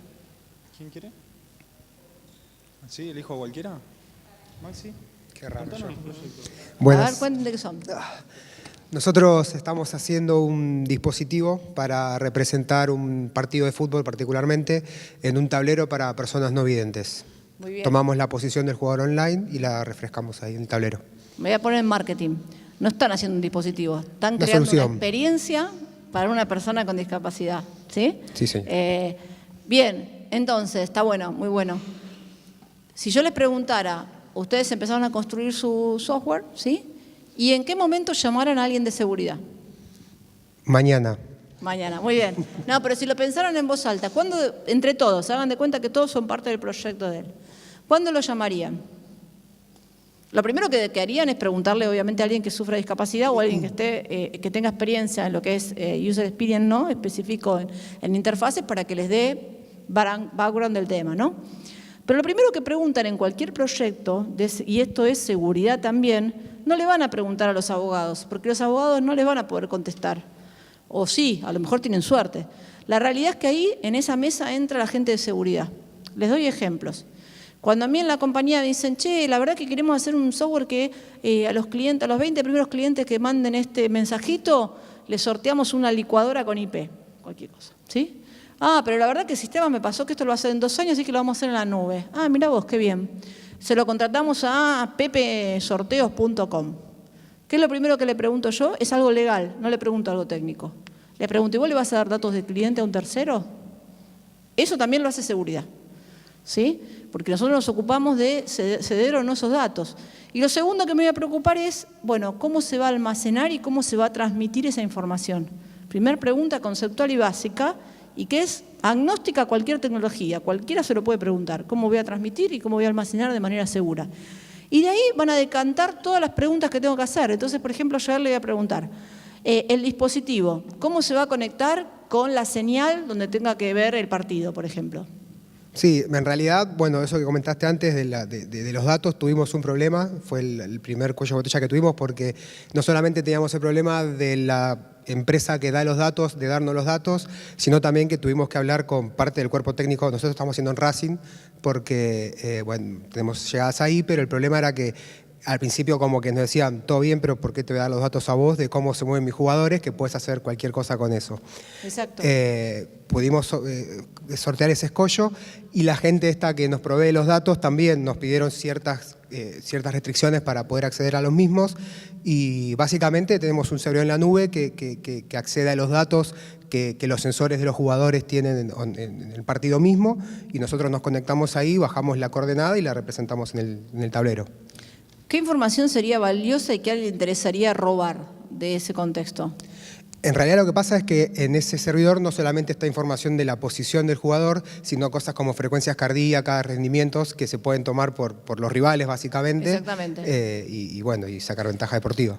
Y siempre que analicen un contexto, ustedes van a primero, nunca pueden ir en contra de las garantías personales, o sea, la expectativa de privacidad de ese jugador, como bien le dijo. ¿Por qué vos tenés que saber si yo estoy saturando bien oxígeno o no, si estoy corriendo y el entrenador va a decir, ¿y por qué vos tenés que saber mi estrategia de desplazamiento de mis defensores en el campo de juego? Bueno, esos son riesgos, ¿sí? Entonces, la tecnología abre unas puertas fantásticas y hermosas, ¿sí?, de todo lo que nos permite, pero también en seguridad vamos a mirar eso. Y también lo segundo que yo le preguntaría, imagínense que yo le contrato a él los sensores porque digo un ejemplo cualquiera, ¿no? Tengo un instituto donde reúnen gente con visión reducida, ¿no? Y quiero darles este servicio, ¿está bien? Entonces yo le voy a preguntar a él, che, ¿y vos cómo proteges a mis usuarios la información? ¿Y cómo sé que vos no te van a hackear? ¿Y qué haces para que tu red no se hackee? Entonces, además de preocuparse por todos esos datos, él se va a tener que preocupar por cosas como que los usuarios estén controlados, que él pueda saber quién hizo qué en cada momento, si hay un administrador de la base de datos que entre, qué es lo que hace, quién controla lo que hace ese administrador. Me voy a preocupar de que esos servidores estén jardinizados. Jardinizados quiere decir que alguien los haya configurado de manera segura. Hacer hardening de un servidor quiere decir, che, si tiene un servidor FTP como tenía Target, dalo de baja, no lo tengas activo un servicio que es inseguro o un servicio que no se utiliza. ¿Qué me tengo que preocupar? Que los servidores estén parcheados, que regularmente hagan un penetration test para asegurarme que esa red no se puede vulnerar y alguien no puede entrar de manera fraudulenta, ¿sí? Bueno, un montón de cosas que vienen aparejadas. No es tan simple implementar algo, por suerte, porque por eso nos da una oportunidad laboral tremenda a todos nosotros, ¿está bien? Pero bueno, ahí te tiré otra punta de otras cosas para mirar. ¿Cómo aseguro la salubridad de la infraestructura técnica que soporta mi aplicación? Entonces ya tienen 4 preguntas para cada uno de sus proyectos. Si de punto de vista legal tengo una afectación de datos personales, de datos regulatorios como datos de tarjeta de crédito. Lo segundo que me voy a preguntar cuando ya empiece un poco a indagar en el diseño es cómo aseguro que la información se transmite y se almacena de manera segura. Segundo, cómo me aseguro que mi infraestructura no esté comprometida. Y ahí tengo un montón de cosas para ver. cómo parcheo vulnerabilidades, cómo pruebo la seguridad, cómo pongo dispositivos de red para que detecten comportamiento anómalo, ¿está bien? Todo eso es parte de gestionar la seguridad de ese proyecto, ¿sí? ¿Algún otro más? ¿Algún otro valiente? Alguien que no haya hecho un sensor IoT, algo distinto. Vamos, ¿quién se anima? Son todos proyectos seguros, por eso. Acá hay un valiente. Muy bien. Valiente no, pero nosotros tenemos un sistema para predicción de enfermedades crónicas, de dolor crónico. Y sí, ¿Elección, claramente. dijiste? ¿Para? Predicción de un diagnóstico presuntivo de enfermedades con dolor crónico. Claramente nuestra principal foco de seguridad es la privacidad de los pacientes con los síntomas y los datos personales. Pero no tenemos ningún tipo de sensor. ¿Ningún tipo de? Ningún tipo de sensor, no tenemos IoT. La carga de la información es mediante web y de una aplicación. O sea, básicamente es un repositorio donde la gente con un diagnóstico ya hecho de una enfermedad crónica puede tomar asistencia de terapias, de información. Es un poco más largo que eso, pero bueno, más o menos eso. ¿Y qué más sería? A medida que el paciente va cargando los síntomas diariamente,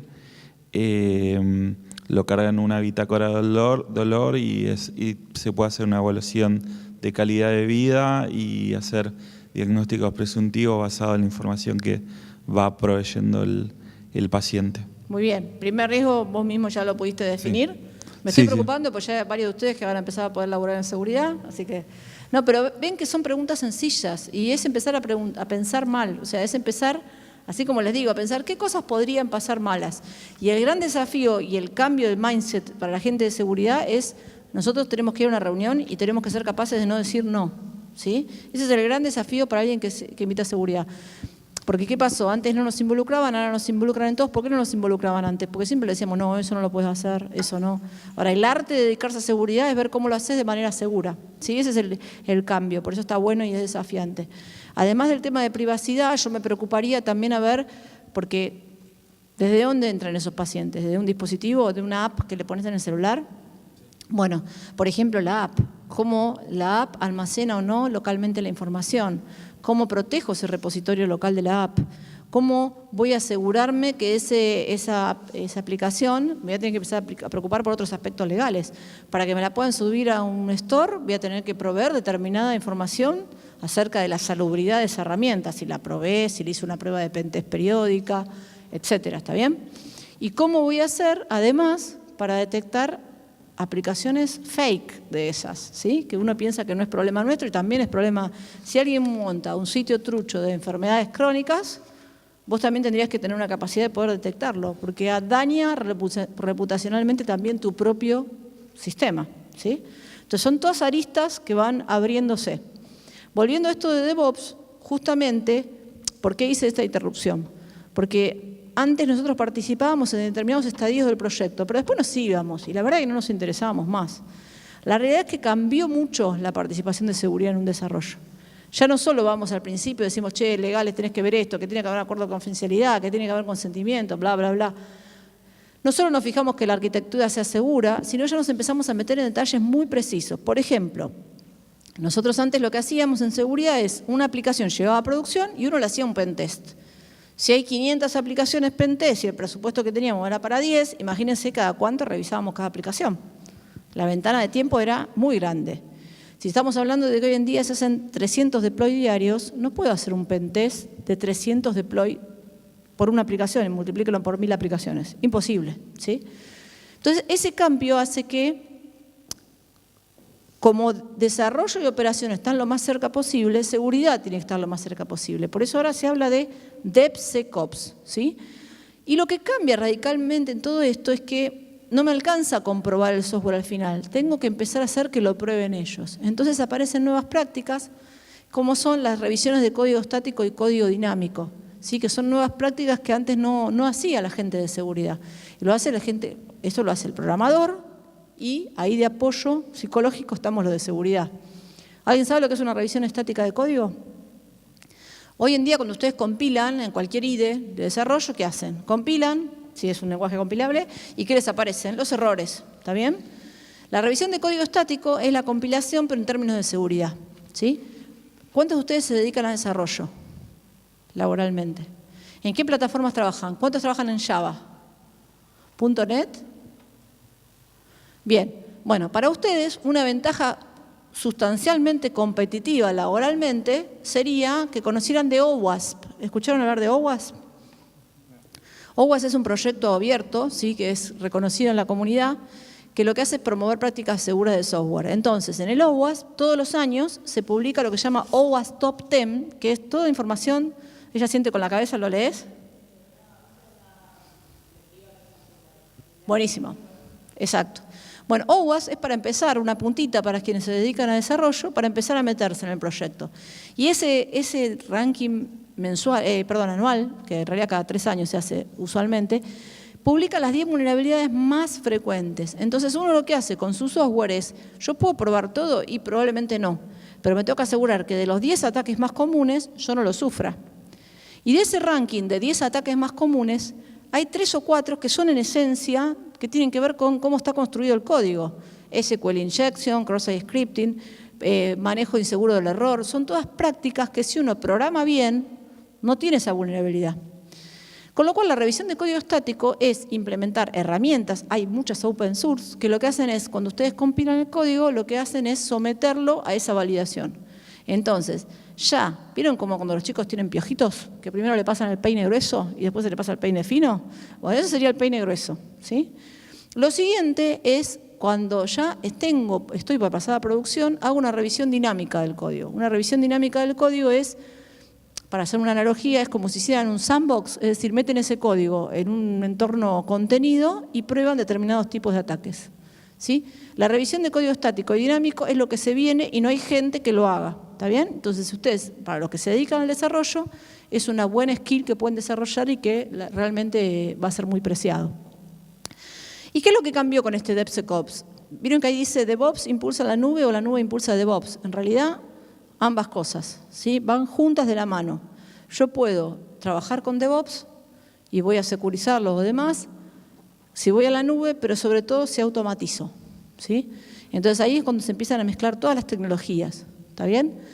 Entonces la realidad es que DevOps y SecOps van juntos, pero si van automatizados es la mejor comunión, ¿sí? Esperen que me fui ahí. ¿Está bien? Entonces, para seguridad, este es el gran desafío. Porque un día nos dijeron, che, los desarrolladores van a poder implementar, y sentimos algo como esto, ¿no? Dijimos, la verdad que esto es una excusa que quiere el desarrollador para meterse en producción y que nadie lo controle, ¿sí? Esto es lo que primero que sentimos.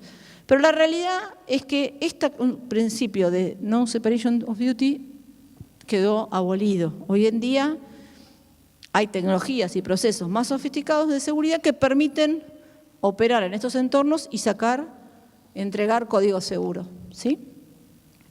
Bien, ¿cuál es el problema que tenemos actualmente? Y bueno, no sé cómo estamos de tiempo. Estamos bien, estamos ya. Todos estos ejemplos que están enunciados en cada una de estas piezas del Tetris son situaciones que se dan cotidianamente en cualquiera de las organizaciones, ¿no? Que se adoptan tecnologías y no hay una estrategia. Che, alguien necesita un sistema de ticketing, va, compra una cosa. El otro fue el de compras a un evento, vio tal, lo compró. O sea, nadie piensa en una infraestructura escalable y con estrategia. Hay muchos que asienten, así que les debe pasar en lo cotidiano también. Van a la nube sin control, se adquieren herramientas donde no las evalúa ni seguridad ni IT. Hay desarrolladores trabajando con datos productivos, que no se diga, pero esto ocurre cotidianamente. Entonces nos matamos protegiendo la fuga de información y resulta que el tipo hizo una réplica de una base productiva, ¿sí?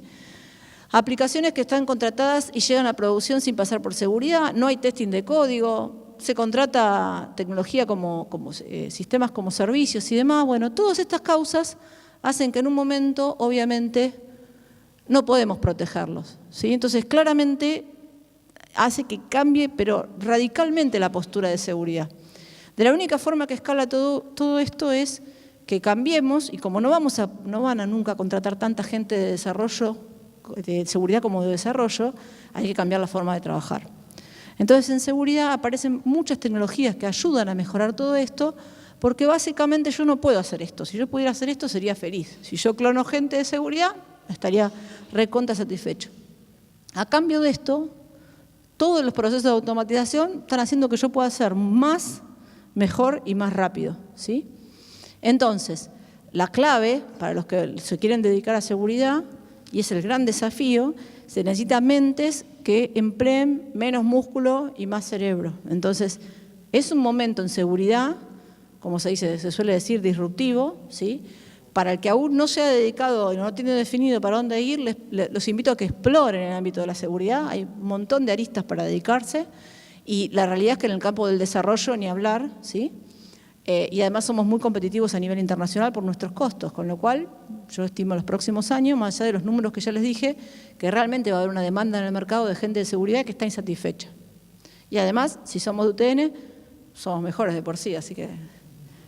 Bien, este es el rol un poco que se está empezando a desarrollar, que es un rol que también lo llaman en OWASP, se llama Security Championship, que en realidad es una persona que tiene cualidades en varios aspectos de la seguridad, focalizado en desarrollo, y lo que hace es acompañar proyectos con la visión de seguridad, donde uno tiene que saber desde el aspecto legal hasta cómo puedo proteger con un firewall de aplicaciones una aplicación que tiene una vulnerabilidad y está publicada en la web, ¿sí? Entonces, todos esos roles o todos esos skills, involucran a alguien de seguridad. Y básicamente lo que cambió radicalmente en el ámbito laboral de seguridad es que ya no decimos sacamos productos 100% seguros. Primero porque no existe y segundo porque ahora se maneja el concepto de deuda técnica. Si alguno de ustedes está familiarizado con Scrum, en Scrum, ¿qué es lo que manejan? El backlog de requerimientos, ¿sí? Es decir, desarrollo esto, dejo esto para después, esto lo priorizo, esto lo paso para arriba, para abajo. Lo mismo ocurre con lo que se conoce como deuda técnica de seguridad. O sea, ya es un hecho de que van a salir cosas a producción que tengan riesgos no cubiertos, ¿sí? Entonces, parte del arte de gestionar seguridad es poder manejar esta deuda técnica, saber qué necesito sí o sí hacer ahora, qué lo puedo pasar, qué lo puedo postergar y demás. Y esto es un poco a modo de resumen todos los procesos que involucran gente que se dedica a seguridad. Cualquiera de ustedes igual me puede preguntar, ahora abrimos unos minutos para preguntas, pero básicamente yo puedo dedicarme a muchas cosas en seguridad. Puedo dedicarme a la parte de compliance, que así como se los cuento puede ser muy aburrido, pero si lo vivencian no lo es, que es toda la parte de leyes y regulación, porque no es simplemente leer papelitos. Por ejemplo, en mi desempeño profesional, yo estoy en las pericias como consultor técnico y son desafiantes. ¿Cómo pruebo tal cosa? Y tengo que conocer tecnologías y cómo autentico tal dispositivo. Eso también se hace desde el punto de vista de compliance, ¿sí? Hay otro aspecto que se dedica más, es la parte más operativa, que es el que administra seguridad. Hoy en día parte de esas funciones se delegan a IT, pero es aquel que se ocupa de implementar las medidas técnicas de seguridad que se definen. Hay áreas que se dedican más a la protección de fuga de información, esto obviamente cada vez más en crecimiento. Si ustedes escucharon hablar del RGPD, que lo habrán escuchado como sigla, que es el Reglamento Europeo, el Reglamento Europeo de Privacidad de Datos, fíjense que habla de privacidad de datos y no habla de protección de datos personales, primer división importante. En Argentina tenemos ley de protección de datos que protegen los datos de las personas, ¿no? Pero la privacidad va más allá de eso, es simplemente también saber todo aquello que supone al comportamiento o al derecho de que me dejen solo de una persona, ¿sí? Este reglamento europeo viene muy fuerte, de hecho aplica a cualquier lugar donde hay un habitante, un ciudadano europeo, es decir, por ejemplo, si tengo doble ciudadanía, yo soy española también, entonces, por ejemplo, el sistema de liquidación de sueldos de la facultad debiera cumplir con la ley europea. Así de grave es la afectación que va a traer de acá a 2 o 3 años en nuestra regulación. Entonces, esto, lo que es protección de fuga, tiene muchos desafíos. Protección de fuga es implementar un montón de seguridad a nivel endpoint, a nivel dispositivos, para evitar que la gente saque esa información. La gestión de las vulnerabilidades y la revisión de seguridad tienen que ver con las pruebas de penetration test, con las pruebas de escaneos de vulnerabilidades, con todas las pruebas de hacking ético que se pueden hacer desde adentro y desde afuera de la organización para probar la seguridad de un sistema, dispositivo, de un ecosistema o de lo que fuera. Todo lo que tiene que ver con monitoreo, que es justamente la visibilidad de todo esto, y lo que es ciberseguridad, que es justamente la detección de este tipo de amenazas que estuvimos relatando como cada vez más frecuentes en el mundo, ¿cierto? Así que este es un poco el panorama, si quieren, hoy, la foto actual de lo que se ve en seguridad. Pero a esto súmenle lo que yo les comenté al principio. No hay gente que se dedique a seguridad OT, que es la seguridad de todo lo que es industrial o dispositivo de Internet de las cosas. No hay gente que esté especializada en todo lo que es analítica y privacidad. Bueno, son todas aristas de seguridad que no están exploradas, no hay gente, los invito para que sigan alineándose en ese camino para quienes no lo han definido, y hay unas posibilidades muy importantes, ¿sí? Hoy en día cada vez esto se abre más. Me olvidé un dato importante, blockchain, todo lo que es blockchain y las implementaciones de blockchain, no es solo para Bitcoin, ¿sí? Blockchain puede asegurar la cadena de valor de un montón de cosas, de procesos industriales, de lo que se les ocurra, y no hay gente que tenga ese perfil. Así que bueno, esto terminó siendo más una invitación como futuros ingenieros, pero en parte así es, desafiarlos a que existen un montón de ámbitos y que los exploren. Hoy en día tienen una oportunidad única que no tenía yo cuando estudiaba y no tenía Gaby y demás, que es el acceso a la información. Entonces, exploren, recorran y suerte. Nada más. ¿Alguna pregunta, alguna consulta?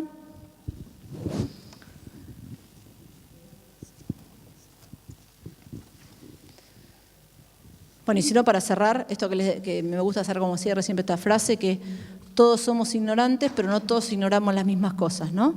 Y este videíto está subtitulado, bueno, justo no conecté el sonido, pero cuenta un poquito cómo es la cosa, a ver si lo llegan a ver desde ahí.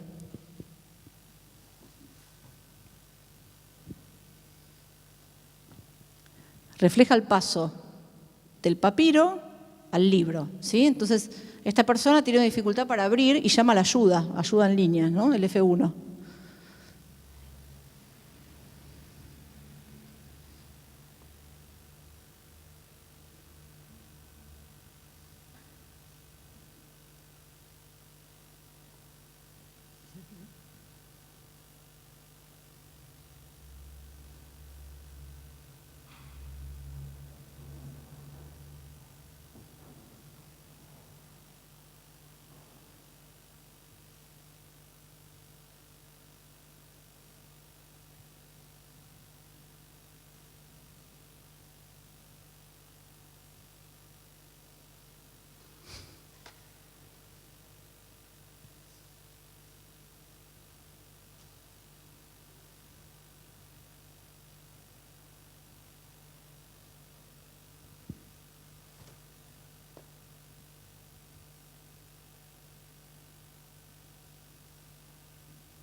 Pero lástima que no le conecté el sonido. Pero esto representa lo que nos ocurre a cada uno de nosotros con nuestras nuevas tecnologías, ¿no? Nosotros todos ignoramos, pero no todos ignoramos las mismas cosas, y es una oportunidad para que empiecen a ver con otros ojos los aspectos de seguridad y puedan explorar desde otras aristas el mismo trabajo que están haciendo de seguridad, ¿no? De sistemas.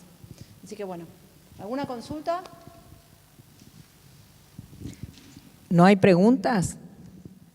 ¿Alguien que quiera aprovechar y hacer? Sí, a ver.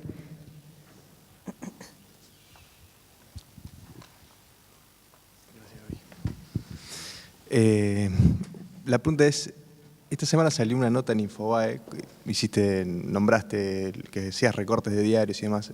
Esta semana salió una nota que decía de un chico que había estado recuperando unos GPS de una empresa y a partir de los GPS recuperó un montón de información sobre los movimientos de esta empresa transportista. No me había quedado claro esta persona qué hacía, pero supuestamente se reunían en el CONEX o algo por el estilo. No sé si estaba avalado por el gobierno de la ciudad o algo por el estilo. No estuve al tanto de la noticia, pero hoy vos te nombraron el Centro Cultural CONEX. Sí. Bueno, lo que pasa es que miércoles, jueves y viernes se realizó la Ecoparty. La Ecoparty es un evento, yo estuve dando vueltas por ahí también, donde se juntan todos los researchers. Dentro de seguridad vos tenés los que trabajan, yo vengo del ámbito corporativo, pero también están los que trabajan en las consultoras y demás haciendo lo que son research, búsqueda de vulnerabilidades. Así como yo les conté que es muy rentable el tema de, lamentablemente, del crimen, es mucho más rentable encontrar vulnerabilidades porque se pagan las vulnerabilidades, ¿sí? En la Ecoparty se juntan mayormente researchers, o sea, gente que busca y publica de manera altruista vulnerabilidades, ¿no? Y algunos viven de eso, obviamente. No estoy al tanto qué pasó en esa noticia puntualmente, pero suelen hacer una cosa llamada war driving, que salen con un micro a hackear, pero no hackean en el sentido de no generan daño, sino lo que encuentran lo reportan. No sé en el caso de ese transporte qué es lo que ocurrió, pero probablemente haya sido dentro de esa práctica, ¿sí? Ahora, la pregunta del millón ¿es legal hacer eso? Y no. O sea, yo no puedo probar sin autorización. Si alguien, a ver, hay como reglas de, si quieren, de buena práctica o de ética, es que si yo encuentro una vulnerabilidad de tu sitio, yo te la reporto y te aviso. Y está bien visto que vos como sitio me retribuyas de alguna manera. ¿Sí? En mi vida profesional me ha pasado, alguien que encontró una vulnerabilidad y de alguna forma se lo retribuye porque te hizo un favor. La realidad es que para la ley de delitos informáticos, si vos estás probando hackear una red, estás cometiendo un delito porque no tenés autorización. De hecho, cuando vos contratás un servicio de pentester, lo primero que hace el proveedor, antes de tirar una línea de comando, es decir, che, firmame la aceptación. ¿Está bien? Así que, en verdad, exploran y buscan vulnerabilidades. No debieran haber hackeado nada, debieran haber buscado vulnerabilidades sin llegar a comprometer nada, ¿no? Pero no estoy al tanto justo de esa noticia. Pero si es factible, es muy factible. La noticia más que nada apuntaba a la cantidad de basura tecnológica que generamos, tiramos a la basura y no sabemos lo que estamos tirando. Exacto. Alguien lo puede agarrar a eso y a partir de eso recuperan la información y bueno. Exacto. ¿Ustedes saben por qué es el motivo más frecuente porque las empresas no quieren donar equipamiento? Sí, por eso. O sea, muchas de las empresas dicen, bueno, ¿cómo puede ser que habiendo tantas escuelas rurales que no tienen una PC? Bueno, imagínense que tienen conectividad, ¿no? Ya sé que viene primero esa pregunta, ¿no? Pero imagínense, digo, bueno, ¿cómo si tantas compañías desechan infraestructura que todavía no es obsoleta, ¿por qué no bien pueden donarla a organismos del Estado o demás? Y la realidad es que la limpieza de todo eso termina siendo más caro que el activo en sí. Para poder donar a veces un dispositivo de manera segura, tengo que incurrir en un gasto discutible, ¿no? Porque yo lo haría igual, por un tema de sustentabilidad también, pero bueno, eso suele ocurrir también, ¿sí? Pasa por eso, generamos mucho residuo y de información ni les digo.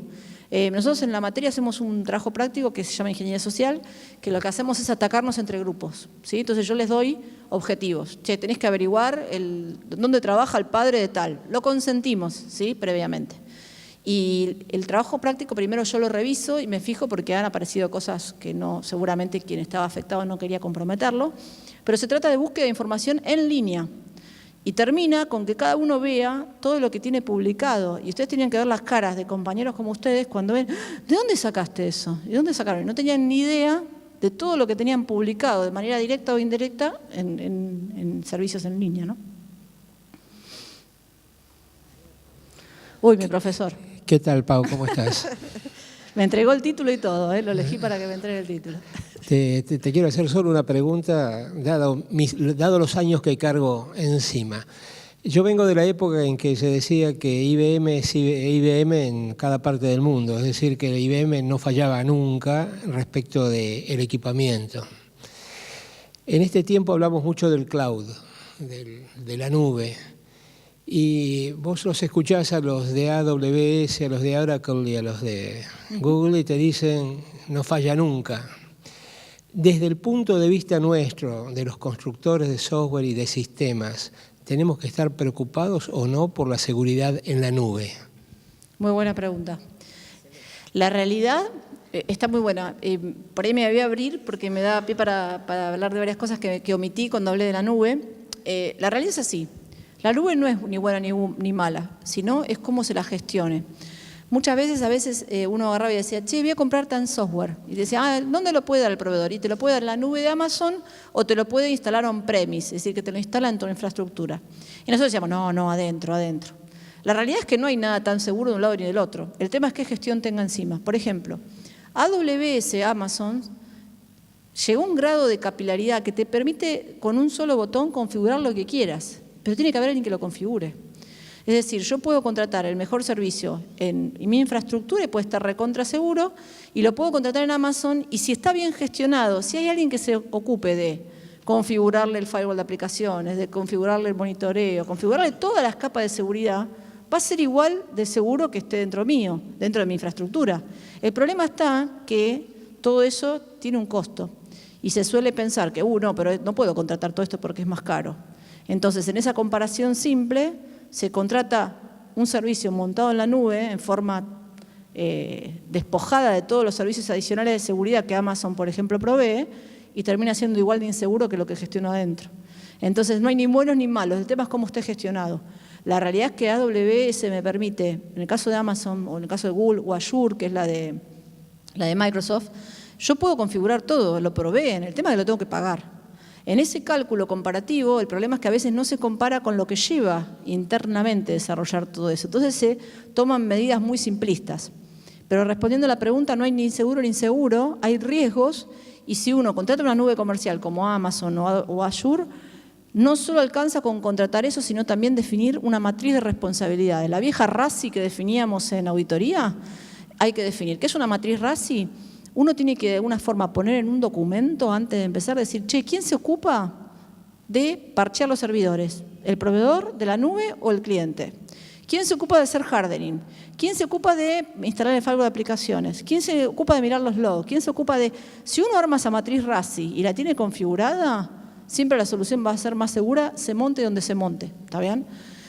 Todavía hay cierto temor de cuando uno monta en la nube, porque uno no tiene un gobierno total a veces de todos los servicios ahí adentro. Si uno tiene un gobierno y control total de lo que está ahí adentro, no se supondría mayor riesgo que tenerlo adentro, ¿sí? Pero la realidad es que todavía es medio complejo poder tener el mismo nivel de control en algo en la nube que algo que tengo en mi infraestructura. Curiosamente este año el Banco Central, en fines del año pasado, el Banco Central autorizó por circular a todos los bancos de Argentina a operar en la nube. Antes lo tenían prohibido, los bancos no podían tener nada en la nube. Y ahora los auditó, los autorizó.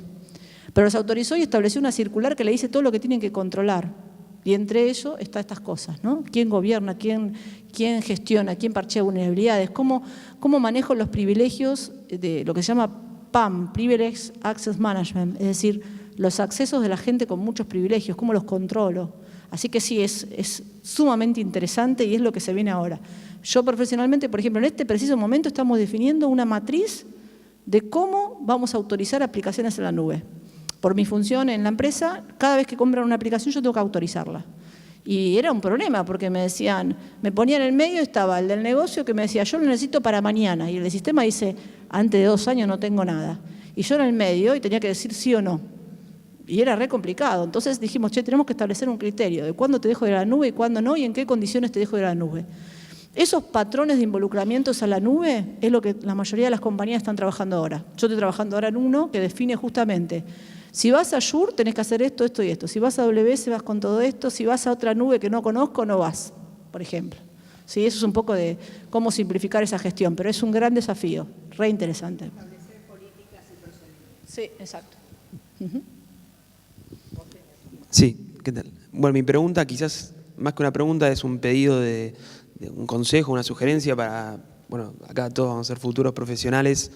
Quería saber cuán cubiertos estamos, quizás desde el lado legal o desde el lado de un documento que ya exista, con respecto a esta matriz de responsabilidades y de protocolos que tienen que existir, más cuando ahora que estando la nube se lleva hacia otro lado los datos, saber uno como profesional en qué se puede apoyar para estar cubierto, más allá de que dentro de un documento de alcance uno puede hablar de disponibilidades, de porcentajes.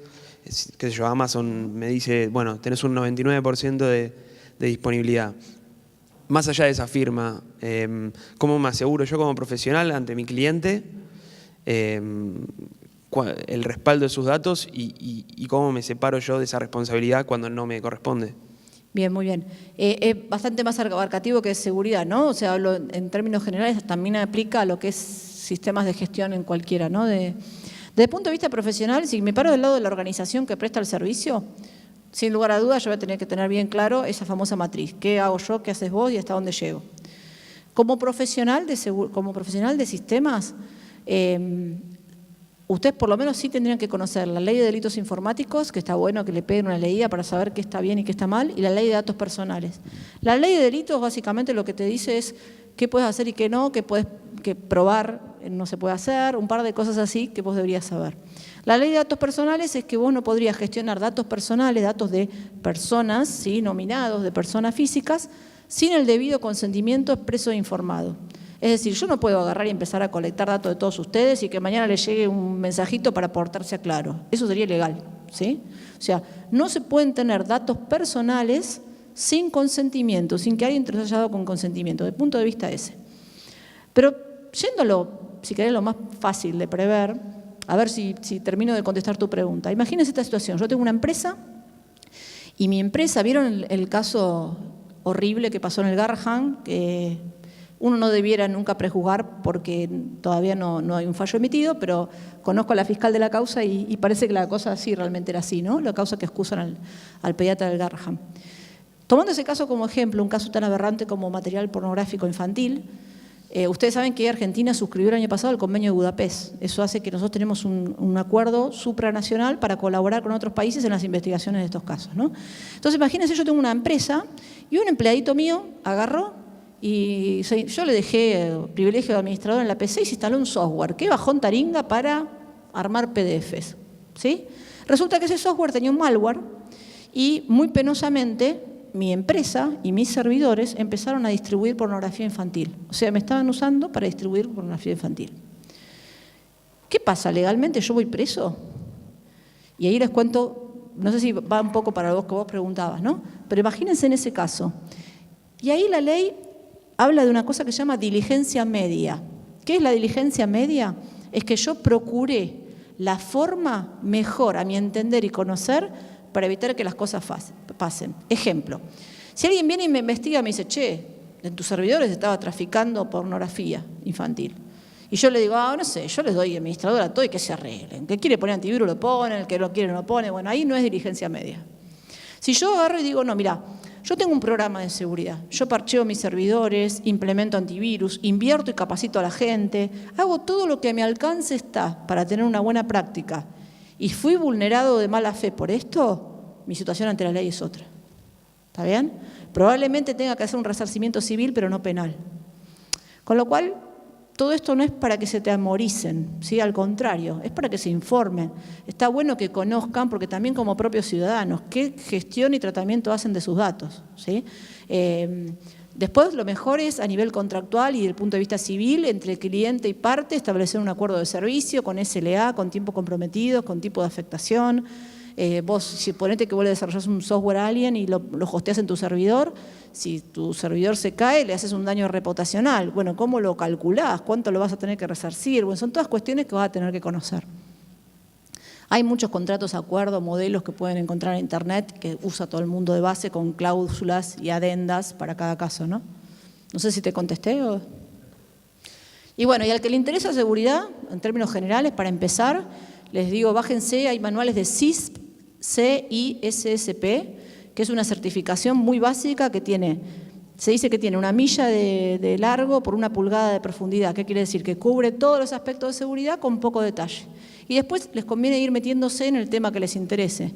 Si les interesa desarrollo, se pueden meter más en OWASP, en lo que es ethical hacking y demás, ¿no? Pero material hay por montones en web y para empezar a escuchar y ver. Blockchain es una linda oportunidad para todos ustedes, es algo que se viene y que va a explotar en algún momento y no hay gente de matemática, hay gente de sistemas que pueda abordarlo, Big Data lo mismo, ¿sí? Son todas oportunidades que tienen. Yo siempre digo, me encanta cuando nací, pero me hubiera encantado nacer 20 años después, porque la verdad que las oportunidades que tienen ustedes son hermosas, ¿sí? ¿Alguna otra pregunta? Por acá, que no hicieron ninguna. ¿No? Bueno, entonces le damos un fuerte aplauso.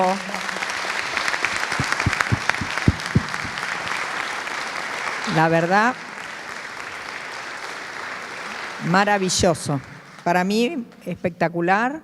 Te agradecemos mucho, Paula, que hayas compartido este momento con nosotros y tu conocimiento, ¿sí? A mí me encantaría, lo que pasa que ya soy un poco grandecita como para poder empezar a meterme en el tema de seguridad, pero si fuese más joven seguro que sí me involucraría. Bueno, antes de liberarlos y que empiecen a disfrutar el fin de semana, tengo avisos parroquiales, ¿sí? Como siempre. Por un lado, les queremos comentar, ya lo hablamos con el profesor Eribe, durante la última semana de noviembre se va a estar llevando a cabo una feria de proyectos que se va a hacer en el campus, ¿sí? Nosotros tenemos, en la semana del 14, tenemos lo que es el CONAICI, pero después, la última semana, ¿sí?, se va a estar haciendo una feria donde participan todas las carreras, ¿sí? Esa feria lo que tiene, ya después les vamos a pasar bien información, pero lo que tiene va a tener stands donde cada grupo, algún participante o a lo mejor todos, explican en qué consiste su proyecto, ¿sí?, y cuál es su solución informática. Los días se van a estar estableciendo, pero sí sepamos que en esa semana los que pertenecen a nuestros grupos, ¿sí?, miércoles, jueves y viernes, y que hayamos puesto como fecha de evaluación del proyecto en esa semana, la vamos a estar haciendo en campus. ¿Por qué? Porque todos nosotros como docentes nos vamos a estar moviendo para allá. ¿Está? El profesor Eribe, tengo entendido que va a estar haciendo las evaluaciones de los proyectos, no en esa semana, los va a mover hacia la semana anterior. Nosotros habitualmente lo que hacemos es llevarlos en las últimas 2 semanas de noviembre, ¿está? Con lo cual, la última va a ser toda en campus.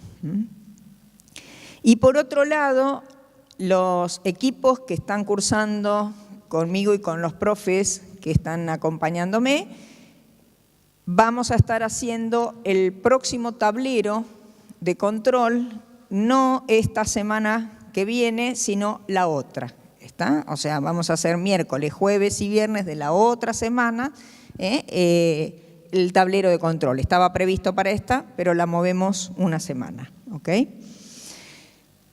Fede, ¿me olvido? ¿O Melanie, me olvido de algo? No. Ah, sí, otra cosita.